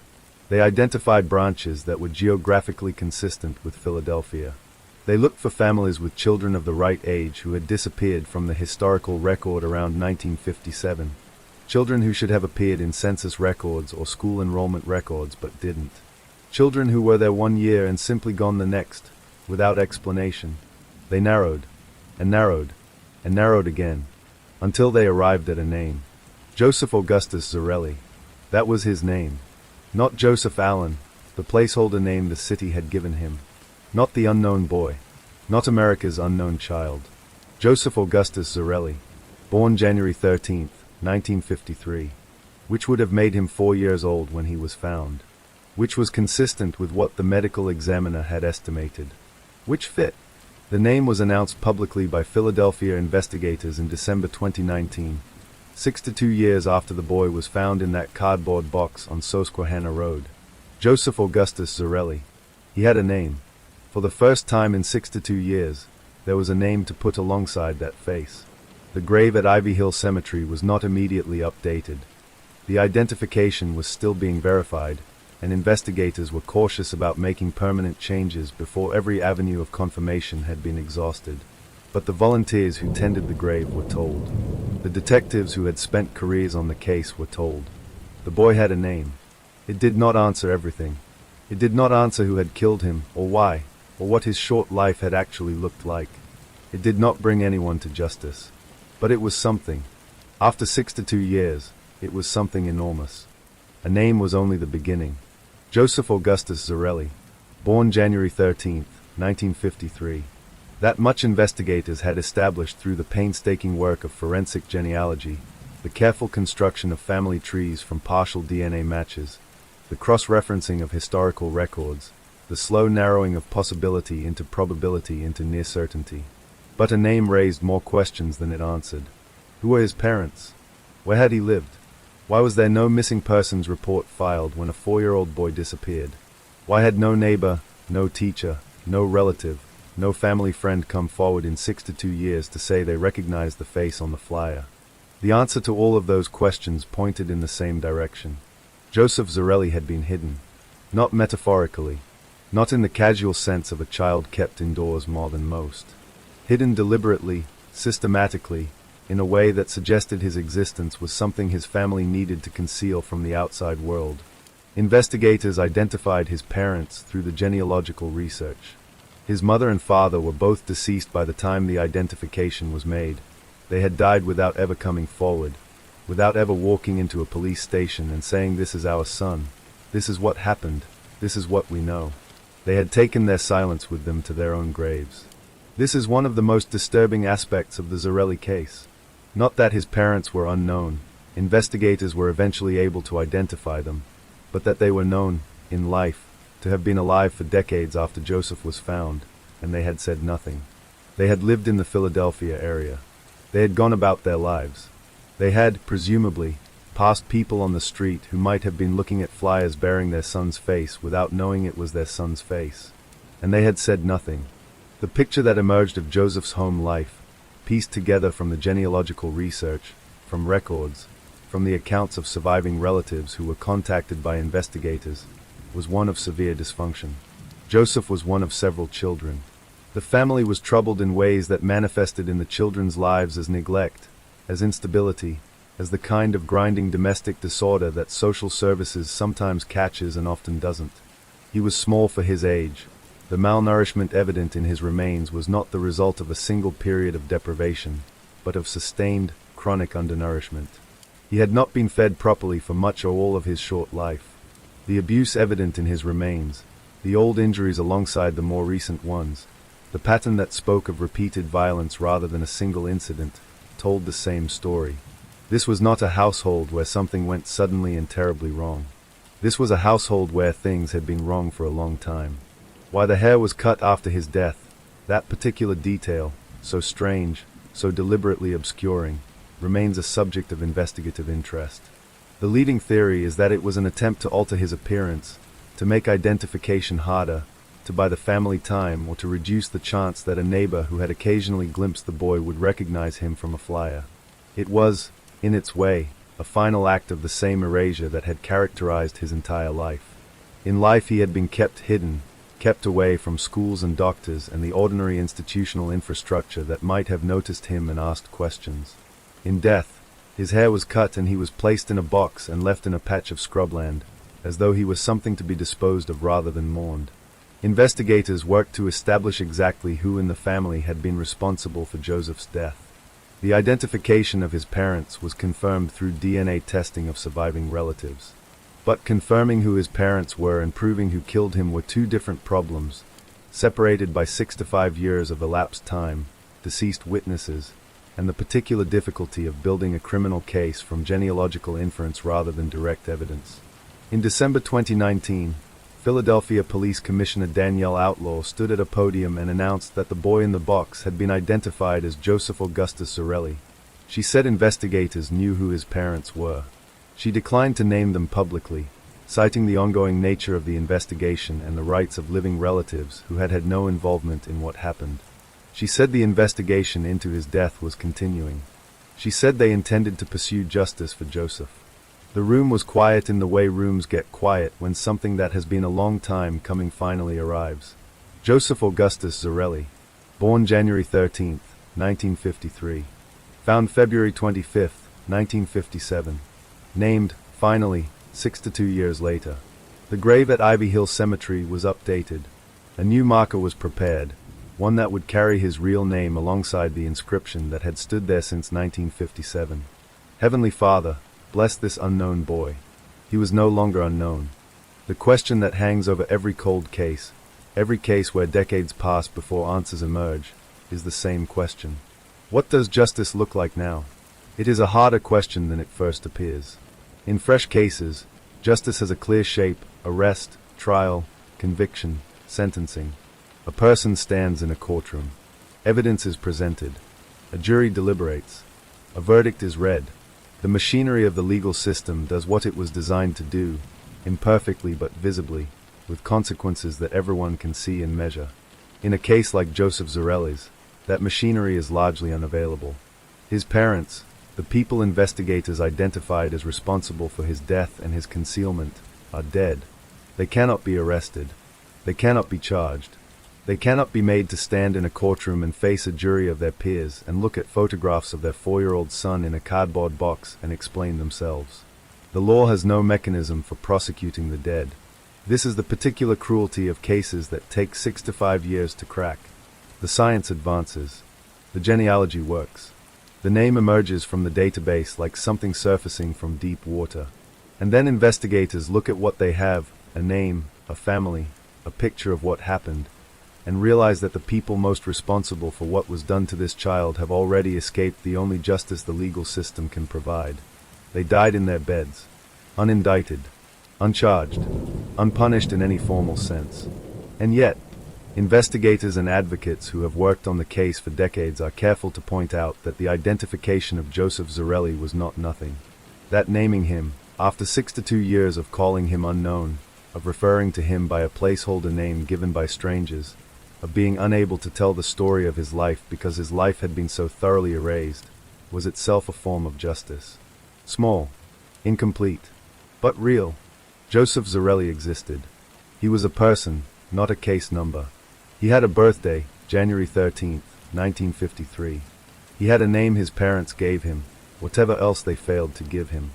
He had a face that people had been carrying in their memories for 6 decades, and now that face had a name attached to it. That matters. The volunteers at Ivy Hill Cemetery believe it matters. The detectives who spent careers on the case believe it matters. The forensic genealogists who built the family trees that led to his name believe it matters. A child who was erased in life, and nearly erased in death, has been restored to something approaching visibility. There are also living relatives, cousins, extended family members who had no involvement in what happened to Joseph, who were children themselves or not yet born in 1957, who grew up in a family that carried a secret they may not have known was there. Those relatives have had to absorb a truth about their family that is not easy to absorb. Investigators have been careful in how they handle this, careful about naming living people publicly, careful about the distinction between those who were responsible and those who simply share a family tree with the people who were responsible. These are not the same thing. A cousin of a killer is not a killer. A niece of someone who concealed a child's death is not responsible for the concealment. But they carry it now. They know. And knowing changes a person, changes a family, in ways that ripple outward in all directions. The investigation into Joseph's death remains technically open. Philadelphia investigators have said they continue to pursue all available avenues. What those avenues look like in a case where the primary suspects are deceased is a difficult question to answer. There are no living defendants to charge. There is no trial to prepare for. What there is, perhaps, is the historical record. The documentation of what happened to this child, who he was, who his parents were, what his home life looked like, how he died and how his body was disposed of, assembled into something permanent, something that will exist in case files and court documents and historical archives long after everyone currently living has gone. A record that says, this happened, this child existed, this was done to him, these were the people responsible. That is not nothing. It is not enough.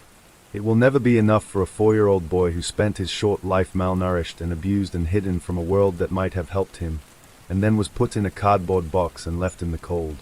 But it is what remains available. And investigators and volunteers and the city of Philadelphia have chosen to pursue it anyway, to do what can be done even knowing that what can be done falls far short of what should have been possible. In August 2023, Philadelphia police officially updated the case status to reflect the identification of Joseph Augustus Zarelli. His name now appears in official records where Unknown Boy had appeared for 6 to 5 years. The headstone at Ivy Hill Cemetery was updated. His name is on it now. Joseph Augustus Zarelli, born January 13, 1953. Found February 25, 1957. Named December 8, 2019. The volunteers still come. They still bring flowers. They still pull weeds and sweep leaves and make sure the stone is clean and readable. But now when they stand at that grave, they know who they are standing for. Every case leaves something behind. Not just an open file or a closed one, not just a verdict or the absence of one, but something that changes the way investigators work, the way scientists think, the way a city or a country or a profession understands what it is doing and why. The boy in the box, Joseph Augustus Zarelli, left several things behind. The first was a lesson about visibility. Joseph was able to be hidden because he existed entirely outside the systems designed to notice children. No school, no regular medical care, no social services involvement, no neighbors who saw him often enough to know his face well enough to say with certainty that the boy in the photograph was the boy from down the street. He was invisible in life, and that invisibility made it possible to make him disappear in death. In the decades since 1957, child welfare systems in Pennsylvania and across the United States have changed dramatically.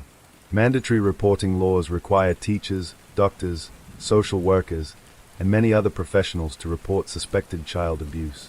School enrollment is more carefully tracked. Medical records are more comprehensive. The web of institutions designed to monitor the well-being of children has been drawn tighter. None of these changes were made because of Joseph Zarelli specifically. They came from many directions, driven by many cases and many advocates, and many decades of evolving understanding about how children are failed and how systems can be designed to fail them less often. But Joseph's case illustrates, with terrible clarity, what happens when a child falls through every gap that exists. When no teacher notices because there is no teacher. When no doctor notices because there is no doctor. When no neighbor notices because the child is never allowed outside. The second thing the case left behind was a lesson about persistence. 6 to 5 years. 3 generations of investigators. Hundreds of thousands of hours of work. A city that refused to forget. Volunteers who tended a grave for decades. Forensic scientists who applied technology that didn't exist when the case began. All of it was necessary. The case was not solved by any single breakthrough. It was solved by the accumulation of effort over time, by people who kept working even when there was nothing new to work with, by a refusal to let the passage of time be the same thing as the passage of relevance. Cases go cold. They do not have to stay cold. The third thing the case left behind was a lesson about identity. Joseph Zarelli spent 62 years without his name. And in that time, something remarkable happened. The city of Philadelphia, and eventually the country, and eventually the world of true crime and forensic science, built an enormous collective investment in finding out who he was. His namelessness became the thing that kept the case alive, the wound that wouldn't close, the question that generated its own ongoing energy. There is something in human beings, something deep, perhaps something ancient, that responds to the erasure of identity with a particular kind of distress. We can accept death. We struggle to accept disappearance. We struggle even more to accept a child's grave with no name on the stone. The volunteers at Ivy Hill Cemetery were responding to that instinct. The investigators who kept the case file open were responding to it. The forensic genealogists who spent months building family trees from partial DNA matches were responding to it. All of them were saying, in their different ways, this child had a name. We are going to find it. And they did. Joseph Augustus Zarelli. Say his name. He was 4 years old.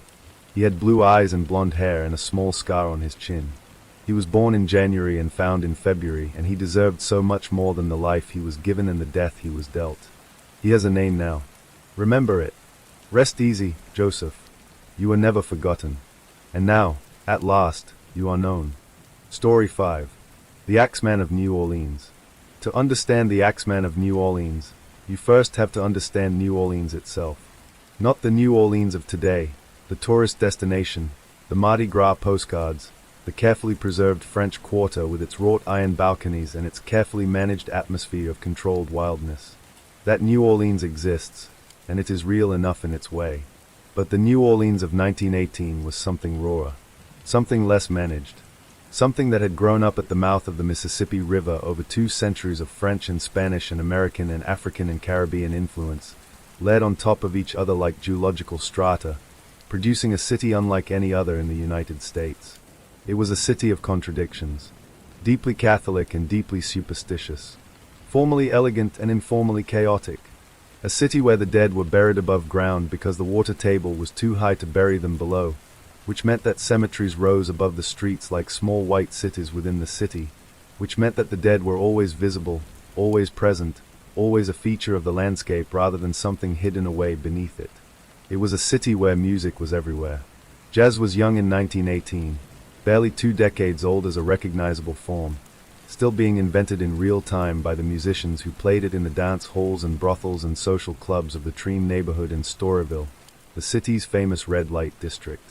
The music was loud and joyful and complex and sometimes mournful, all at once, the way New Orleans itself was all of those things at once. It was a city with a large Italian immigrant community, Sicilian families who had come in the late 19th and early 20th centuries and built lives in the city's commercial districts, running grocery stores and small businesses, establishing themselves in the fabric of a community that was not always welcoming to newcomers but eventually absorbed them as it had absorbed everyone else. And it was a city, in the spring of 1918, that was about to be terrorized. Something was coming. Something that would slip through unlocked doors in the dark hours before dawn. Something that would swing an axe in the sleeping homes of Italian grocers and their families. Something that would kill and wound and vanish without leaving a face that anyone could describe or a name that anyone could attach to it. Something that would write letters to newspapers. Something that would never be caught. New Orleans in 1918 had no idea what was coming. But it was coming anyway. May 22nd, 1918. New Orleans, Louisiana. Joseph Maggio was 38 years old. He ran a small grocery store on Upper Line Street in the city's Italian neighborhood, living in the rooms attached to the back of the shop with his wife Catherine. It was a modest life, a working life, the kind of life that immigrant families built in American cities in that era through long hours and careful saving and the particular determination of people who had crossed an ocean to make something of themselves. The Maggios went to bed on the night of May 22nd the way they went to bed every night. The shop was closed. The door was locked. The city outside made its usual sounds, the distant music, the river traffic, the particular nighttime voice of New Orleans that never went entirely quiet. Sometime in the hours before dawn, something came in. The back door of the Maggio residence had a panel cut from it. Not broken, cut, with something sharp and flat, in a way that allowed the door to be opened from the outside without a key. It was a careful, deliberate entry. Not the work of someone in a hurry or someone who hadn't thought it through. Someone had thought it through. Joseph Maggio and his wife Catherine were found by Joseph's brothers the following morning. Both had been attacked with an axe, a heavy, brutal weapon that left no ambiguity about the force or the intention behind the blows. Catherine Maggio died from her wounds. Joseph survived, barely, his skull fractured, his survival a matter of circumstance rather than mercy on the part of whoever had attacked them. The axe was found at the scene. It belonged to the Maggios themselves, taken from a storage area of the property, used against them in their own home, and then left behind. The killer had not brought a weapon. The killer had found one there and used it. That detail would repeat itself. In attack after attack over the following year and a half, the axeman would use whatever axe or hatchet was available at the scene. He brought nothing with him except the intention. Police were called. Investigators arrived. They examined the scene with the tools and techniques available to New Orleans law enforcement in 1918, which were considerably more limited than what forensic science would eventually develop into. There were no fingerprints recovered that could be matched. There were no witnesses who had seen anyone enter or leave the property. There was the cut door panel. There was the axe. There were 2 brutally attacked people, one dead and one barely alive. And there was nothing else. Detectives looked hard at the Italian community. In 1918, violent crime in immigrant neighborhoods was often attributed, lazily and prejudicially, to organized crime, to the Black Hand, the early Sicilian criminal organization that had established a presence in New Orleans in the late 19th century. The theory was convenient. Italian grocer attacked in his home. Must be a mob dispute. Must be a Black Hand extortion gone wrong. Must be something contained within the community rather than something threatening the city at large. It was a theory that would persist and complicate the investigation, and ultimately prove to be almost certainly wrong. But in those first days after the Maggio attack, it shaped how investigators thought about what had happened on Upper Line Street. They looked for mob connections. They looked for enemies. They looked for debts unpaid and rivalries festering. They found nothing conclusive. And then, before they had made any real progress, it happened again. June 28, 1918. 5 weeks after the Maggio attack, Louis Bissouma was a Polish-born grocer who ran a shop on Dorgenois Street. He lived above the store with a woman named Harriet Lowe, whom he described as his wife, though investigators would later establish some ambiguity about the nature of their relationship. Whatever the precise domestic arrangement, they were a couple living together, going about the ordinary business of running a small grocery in a New Orleans neighborhood. The pattern was identical to the Maggio attack. A panel cut from the rear door, an axe found at the scene, this time a hatchet belonging to Bissouma himself, taken from his own property and used against him. Both Bissouma and Harriet Lowe were found in the early morning hours, badly wounded. Lowe died from her injuries several weeks later. Bissouma survived. New Orleans investigators now had a pattern. 2 attacks, both on Italian or immigrant grocers. Both through cut door panels, both using the victim's own axe. Both in the hours before dawn. Both leaving behind a survivor too badly injured to provide a useful description of the attacker. August 5, 1918. 6 weeks after the Bissouma attack, a pregnant woman named Mrs. Edward Schneider was found in her bed by her husband when he returned home late at night. She had been beaten about the head with an axe. She was unconscious, bleeding, and heavily pregnant. She survived. Her baby, delivered shortly after the attack, also survived. No cut door panel this time. No clear point of entry established. The attacker had come and gone like smoke. August 10, 1918. 5 days after the Schneider attack, Joseph Romano, an elderly Italian man, was attacked in his home on Upper Line Street, the same street as the first Maggio attack, as though the killer was revisiting familiar territory or was simply indifferent to the geographic evidence he was leaving behind. Romano's nieces, sleeping in an adjoining room, were woken by the sounds of the attack. One of them, Pauline, ran into her uncle's room and saw a dark figure, large, she said, wearing dark clothes, fleeing through the door. It was the closest thing to a witness description the investigation had produced. A large figure. Dark clothes. Gone. Romano died 2 days later from his injuries. New Orleans was frightened now. The newspapers, which in 1918 were the primary means by which a city communicated with itself, how information spread and public opinion formed and collective fear found its voice, began covering the attacks with increasing urgency. The word Axeman appeared in print. The city had given the killer a name, the way cities always give killers names, because naming something is a way of containing it, of making it feel less formless and therefore less terrifying. It didn't work. The naming did not contain it. It kept coming. Through the remainder of 1918 the attacks continued, scattered and seemingly random in their timing but consistent in their method. Grocers and their families, predominantly Italian, attacked in their homes in the small hours of the morning by someone who entered through cut door panels or unlocked windows and used whatever bladed tool was available on the premises. Some victims survived. Some did not. None could provide a description that amounted to anything more than large, dark, fast. The New Orleans Police Department was under enormous pressure. The city's Italian community was living in a state of sustained terror. Families sleeping with lights on, keeping watch through the night, arming themselves with whatever they could find. People nailed their door panels shut. People booby-trapped their rear entrances. People slept with axes of their own within reach, which had a grim irony to it given what the killer was using. And still the investigators had nothing solid to work with. No fingerprints. No reliable witness description. No obvious motive that connected the victims to each other or to a specific individual. No informant from within the Italian community who could point to a name. Just the cut panels, the borrowed axes, the survivors too injured to remember clearly, the dead who couldn't remember at all. And then, in March of 1919, something happened that changed the entire nature of the case. The Axeman wrote a letter. March 13, 1919.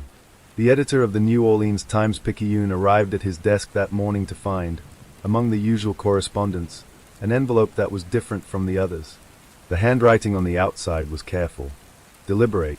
The letter inside was several paragraphs long, written in the same careful hand, and it began with words that stopped the editor cold the moment he read them. Hell, March 13, 1919.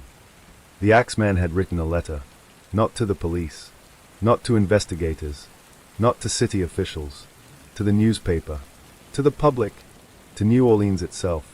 The letter read, in its entirety, and it is worth taking slowly, because every sentence of it was designed to do something specific to the people who read it. He announced himself as a demon from the hottest hell. He said he was not a human being but a spirit, a fell demon from the hottest hell.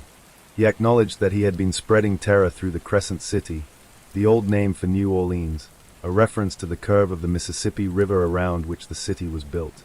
He said that many of the people in New Orleans had written to the newspapers accusing various parties of being him, and he said they were wrong. He alone was the Axeman. Then he made an announcement. He said he was going to visit New Orleans on the night of the following Tuesday, March 19th, St. Joseph's Night, a significant holiday in the Italian Catholic tradition. He said he would pass over the houses where jazz music was being played. He said that those houses would be safe. He implied, without quite stating directly, that houses where jazz music was not being played might not be.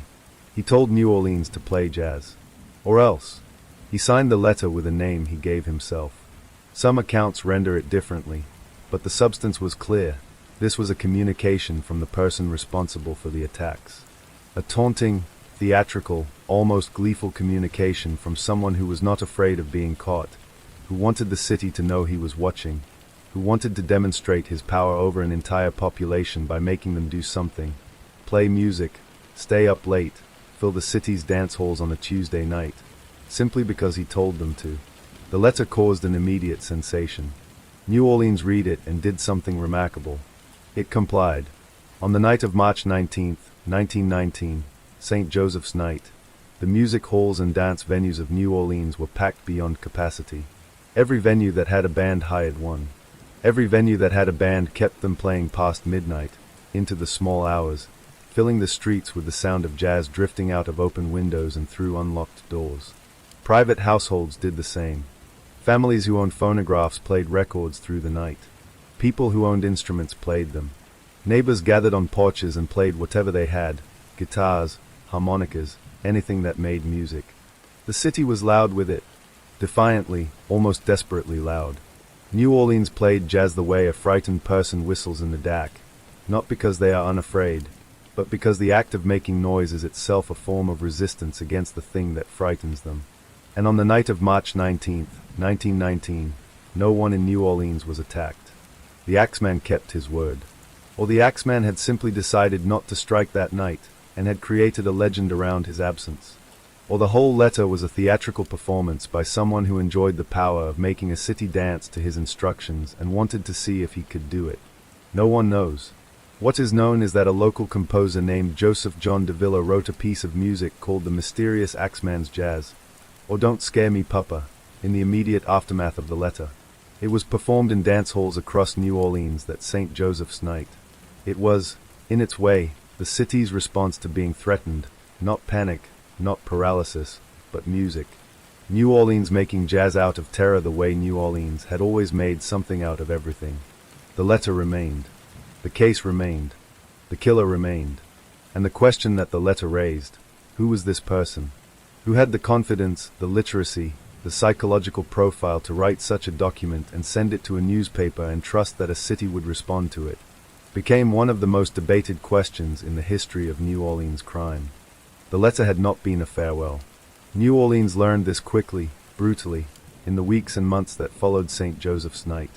The Axeman had not been announcing his retirement.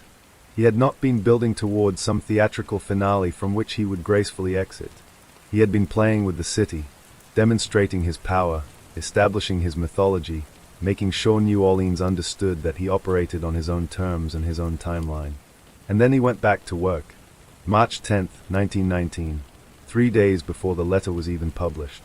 Orlando Giordano, an Italian grocer, and his son Frank were accused by a survivor named Charles Cortimiglia of having attacked him and his wife Rosie in their home on Jefferson Highway. The attack followed the now familiar pattern: axe, cut door panel, pre-dawn hours, devastating injuries. Rosie and Charles Cortimiglia's 2-year-old daughter Mary was killed. Rosie herself was badly injured. But this attack was different in one crucial way. Rosie Cortimiglia, recovering in hospital, told police that she had seen her attackers. She named Orlando Giordano and his son Frank. She was certain, she said. She had seen them clearly. The Giordanos were arrested. They were tried. They were convicted, in a proceeding that many observers at the time and historians since have characterized as deeply flawed, driven by the pressure on law enforcement to produce results, by anti-Italian prejudice within the justice system, by the particular dynamic of a city that wanted someone to pay for what had been happening and was willing to settle for the wrong people if the right ones couldn't be found. Orlando Giordano was sentenced to life imprisonment. Frank Giordano was sentenced to death. They maintained their innocence throughout. And then, 19 months after her testimony had put them behind bars, Rosie Cortimiglia walked into the offices of the Times-Picayune and recanted. She said she had lied. She said the Giordanos had not attacked her family. She said she had accused them out of a long-standing neighborhood dispute, a personal animosity that had nothing to do with the Axeman. She said she had been wrong, or she had been deliberately false, and she could not carry it any longer. The Giordanos were released.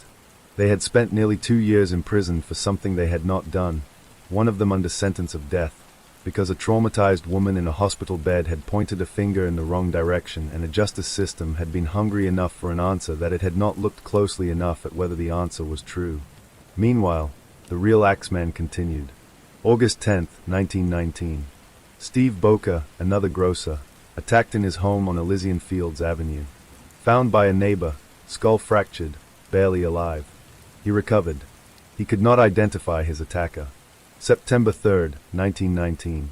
Sarah Lauman, 19 years old, found in her home on Chicago Street, badly wounded.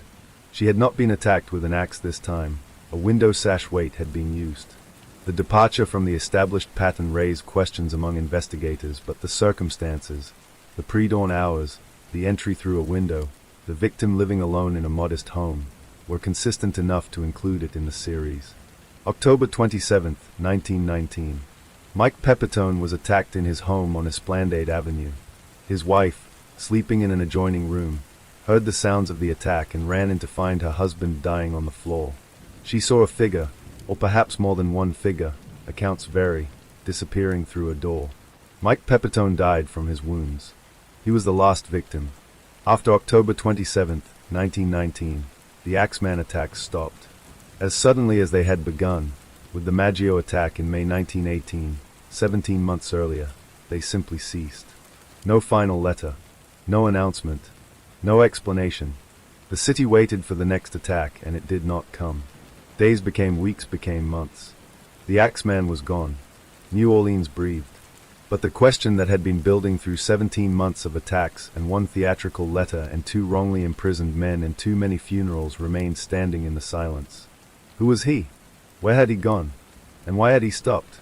Every great unsolved case generates suspects the way a wound generates heat, naturally, inevitably, the body of the investigation producing them as a response to the presence of something that shouldn't be there. The Axeman of New Orleans generated many. Some were credible. Some were not. Some were the products of genuine investigative reasoning applied to limited evidence.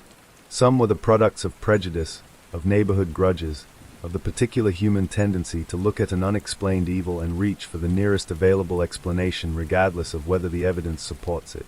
Sorting through them, a century later, requires patience. The first and most persistent theory was the one investigators reached for immediately after the Maggio attack, that the Axeman was connected to organized crime.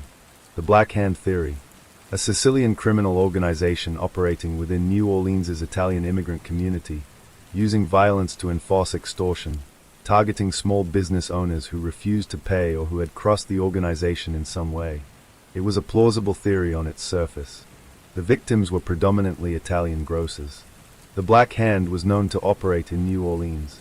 Violence against small business owners was a documented tactic, but the theory had problems that investigators could not resolve. The Black Hand, when it used violence, used it instrumentally. It sent a message. It punished a specific person for a specific transgression, and did so in a way that other potential victims would understand and take seriously. The Axeman's attacks did not fit that pattern. Some victims had no obvious connection to organized crime. Some were barely Italian. The community of targets was more diverse than the Black Hand theory could comfortably account for. And the letter, the extraordinary, theatrical, jazz-referencing letter to the Times-Picayune, was entirely inconsistent with how organized crime communicated. Criminal organizations did not write philosophical letters to newspapers about being demons from hell. They left messages that were understood within the community they were terrorizing, not performances staged for an entire city. The Black Hand theory gradually lost credibility among serious investigators, though it never entirely disappeared from popular accounts of the case. A second theory focused on a man named Joseph Mumfre. Mumfre was a career criminal with a long record in New Orleans. He had spent significant periods in prison, and investigators noticed something interesting when they mapped his incarceration periods against the chronology of the attacks. When Mumfre was in prison, the axe attacks stopped. When he was released, they resumed. It was not a perfect correlation, but it was suggestive enough to take seriously. Then, in December 1920, more than a year after the last Axeman attack, a woman named Esther Albano shot and killed Joseph Mumfre on a street in Los Angeles. Esther Albano was the widow of Mike Pepitone, the last victim, the man killed on Esplanade Avenue in October 1919 in what turned out to be the Axeman's final attack. She said she had recognized Mumfre as the man she had seen fleeing her husband's room on the night of the attack. She had tracked him to Los Angeles. She had waited for him on a street he frequented. And she had shot him. She was convicted of murder and sentenced to 10 years in prison. She served 3 years before being released. She maintained until her death that Mumfre had been the Axeman, that she had seen his face in her husband's room that night, that she had done what the New Orleans justice system had failed to do. Was she right? Investigators in 1920 and historians since have debated it. The correlation between Mumfre's prison terms and the cessation of attacks is real and notable. His presence in the orbit of at least some of the victims has been documented. Esther Albano's identification of him, though made under conditions that no court would accept today as reliable, was specific and unwavering. But Mumfre was dead before he could be properly investigated. He left no confession. He left no evidence connecting him definitively to the attacks. The case against him was circumstantial in 1920 and remains circumstantial a century later. A third theory, gaining traction in more recent historical analysis, suggests that the Axeman may not have been a single individual at all. That what investigators categorized as a connected series may have been several different attackers, some of whom genuinely were connected to organized crime disputes, others of whom were copycat attacks inspired by the newspaper coverage, still others of which were domestic violence or neighborhood conflicts that were attributed to the Axeman because the pattern was known and the alternative explanations were inconvenient.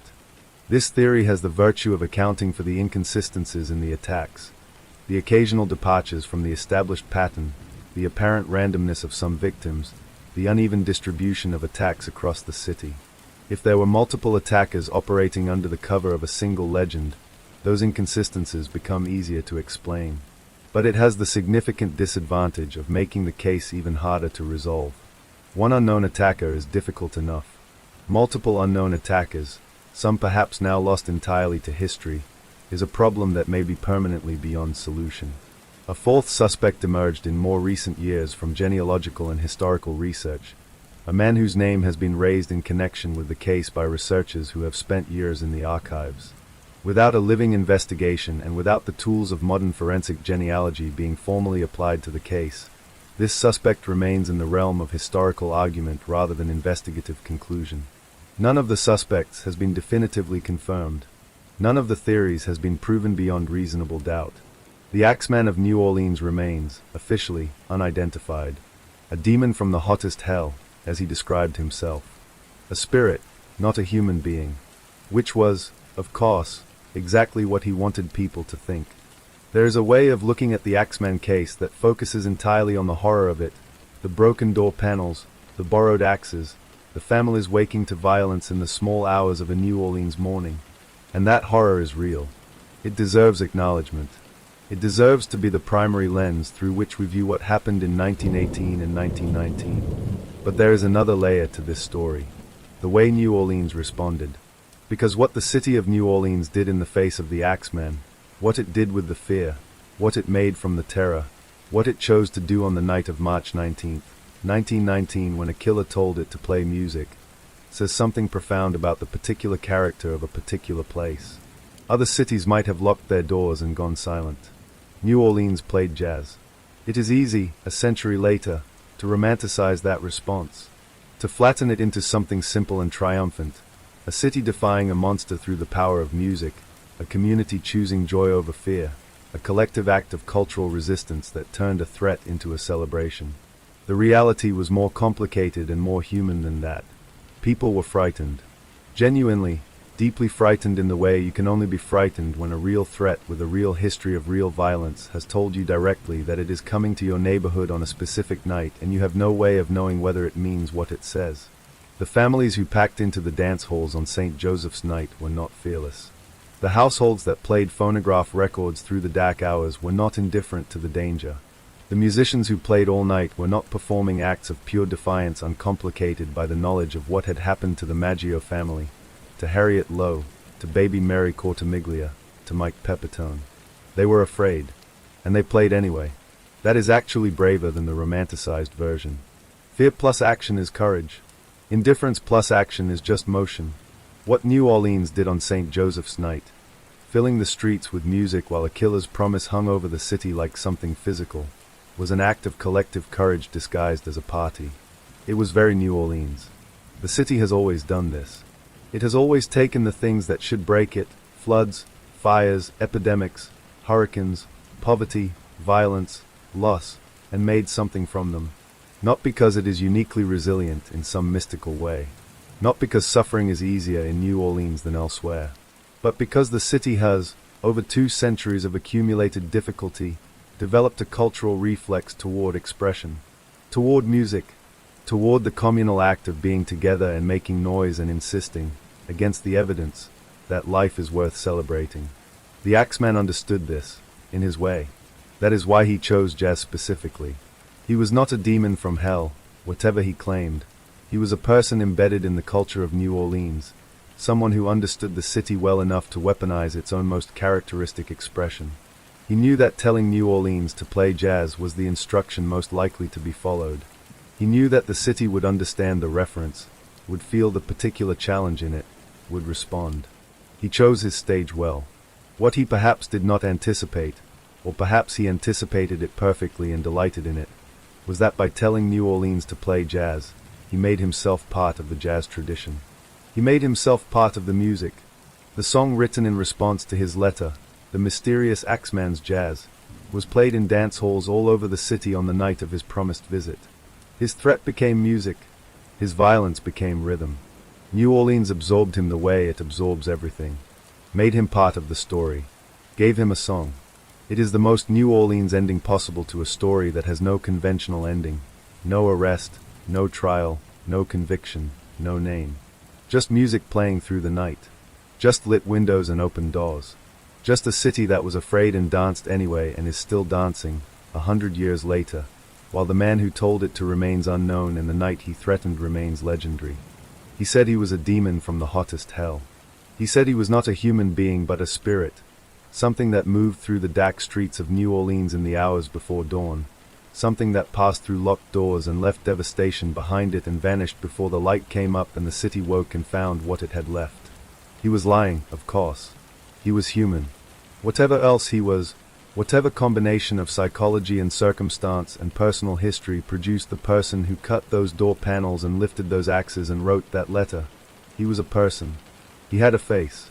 He had a name. He had a history that stretched back before May 1918 and forward beyond October 1919, a life that existed outside of the 17 months during which he terrorized the city. Somewhere in that life were the answers to every question the case has never been able to answer. Why grocers? Why Italian families specifically, at least initially? Why the particular hours, always the deep middle of the night, always the time when sleep is heaviest and the city is quietest? Why the borrowed axes, the refusal to bring a weapon, the reliance on finding one at the scene? Why the letter? Why St. Joseph's night specifically? Why did he stop? Those questions have been turned over and examined from every angle for 100 years. They have produced theories and arguments and suspects and counter-arguments and more theories. They have produced books and documentaries and academic papers and true crime podcasts and walking tours and ghost stories. They have not produced answers. The face behind the letter remains blank. The name signed at the bottom of the letter, whatever name he gave himself, the theatrical self-designation of someone performing the role of monster for a city's benefit, is not his real name. His real name is somewhere in the historical record, or it is not. It is in a census document or a city directory or a prison record or a church baptismal register somewhere in Louisiana or Sicily or somewhere else entirely, or it has been lost to the ordinary entropy of time and neglect that swallows most lives eventually. What we are left with, a century later, is the shape of him. Not his face, not his name, but the shape, the outline pressed into the historical record by the force of what he did and the extraordinary nature of how he chose to do it. He was organized. The cut door panels, the pre-dawn timing, the use of available weapons rather than carried ones. These suggest planning, routine, a methodical approach to something that most people would associate with chaos and impulse. He thought about what he was doing. He made decisions. He adapted. He was embedded in New Orleans. The letter's cultural references, the choice of St. Joseph's night, the specific mention of jazz, these are the references of someone who knew the city, who lived in it or had lived in it, who understood its rhythms and its traditions well enough to use them as instruments of psychological control. He craved recognition. The letter is the clearest evidence of this, the decision to write to a newspaper, to address the entire city, to issue instructions and then watch a population comply. Whatever else drove him, some significant part of it was the need to be seen, to be known, even if only as a legend rather than as a man. And he stopped. That last detail is perhaps the most tantalizing of all. Killers who stop are rarer than the popular imagination suggests. Most serial offenders continue until they are caught, or until death or incapacity makes continuation impossible. The voluntary cessation of attacks, the decision to simply stop, without external compulsion, is unusual enough to demand explanation. The Mumfre theory offers one. If Mumfre was the Axeman, and if Esther Albano's identification of him was accurate, then the cessation of attacks after October 1919 aligns with Mumfre's movements in that period. He may have left New Orleans. He may have been incarcerated again briefly. He may have had reasons of his own, personal or practical, for stopping. Other theories suggest the Axeman may have died, that the silence after October 1919 is the silence of someone who no longer exists rather than someone who made a decision. A sudden death, an illness, an accident, any of these could have ended the attacks as abruptly as they ended without requiring the killer to have made a conscious choice. Still others suggest he simply moved, that the attacks stopped in New Orleans because the person responsible left New Orleans, relocated, disappeared into another city, perhaps continued under circumstances that were never connected to the New Orleans series. None of these theories can be confirmed. The shape is there, the face is not, and New Orleans, which has always been comfortable with ghosts, which buries its dead above ground and keeps them visible and incorporates them into the landscape of daily life rather than hiding them beneath it, New Orleans has made a kind of peace with that. The Axeman is part of the city now. He is in the ghost tours and the jazz mythology and the particular pride New Orleans takes in the night it played music because a killer told it to. He is in the archives of the Times-Picayune, where his letter was first published. He is in the true crime books that line the shelves of the city's bookshops. He is in the conversations that happen late at night in the bars of the French Quarter when someone asks about the strangest thing that ever happened here. He is in the music, because that is what New Orleans does. It takes the things that happened here, the beautiful things and the terrible things and the things that resist easy categorization, and it puts them in the music. It makes them part of the sound. It plays them back into the air of the city on warm nights when the windows are open and the smell of the river drifts in and the music drifts out and everything that has ever happened here seems present somehow, led into the atmosphere, part of what the city is. The Axeman told New Orleans to play jazz. New Orleans is still playing. He wanted to be remembered. He is remembered. And somewhere, beneath the music, beneath the mythology, beneath a century of theories and suspects and arguments and unsolved files, somewhere beneath all of that, there is a person. A human being with a face and a name and a story that led him to cut those door panels and lift those axes and write those words. Hell, March 13th, 1919. He is in there somewhere. We just cannot find him. Rest easy, to every victim the Axeman left behind. You deserved justice. You deserved a name attached to what was done to you. You deserved the full accounting that a city and a century of investigation were never able to provide. Rest easy. The music plays on.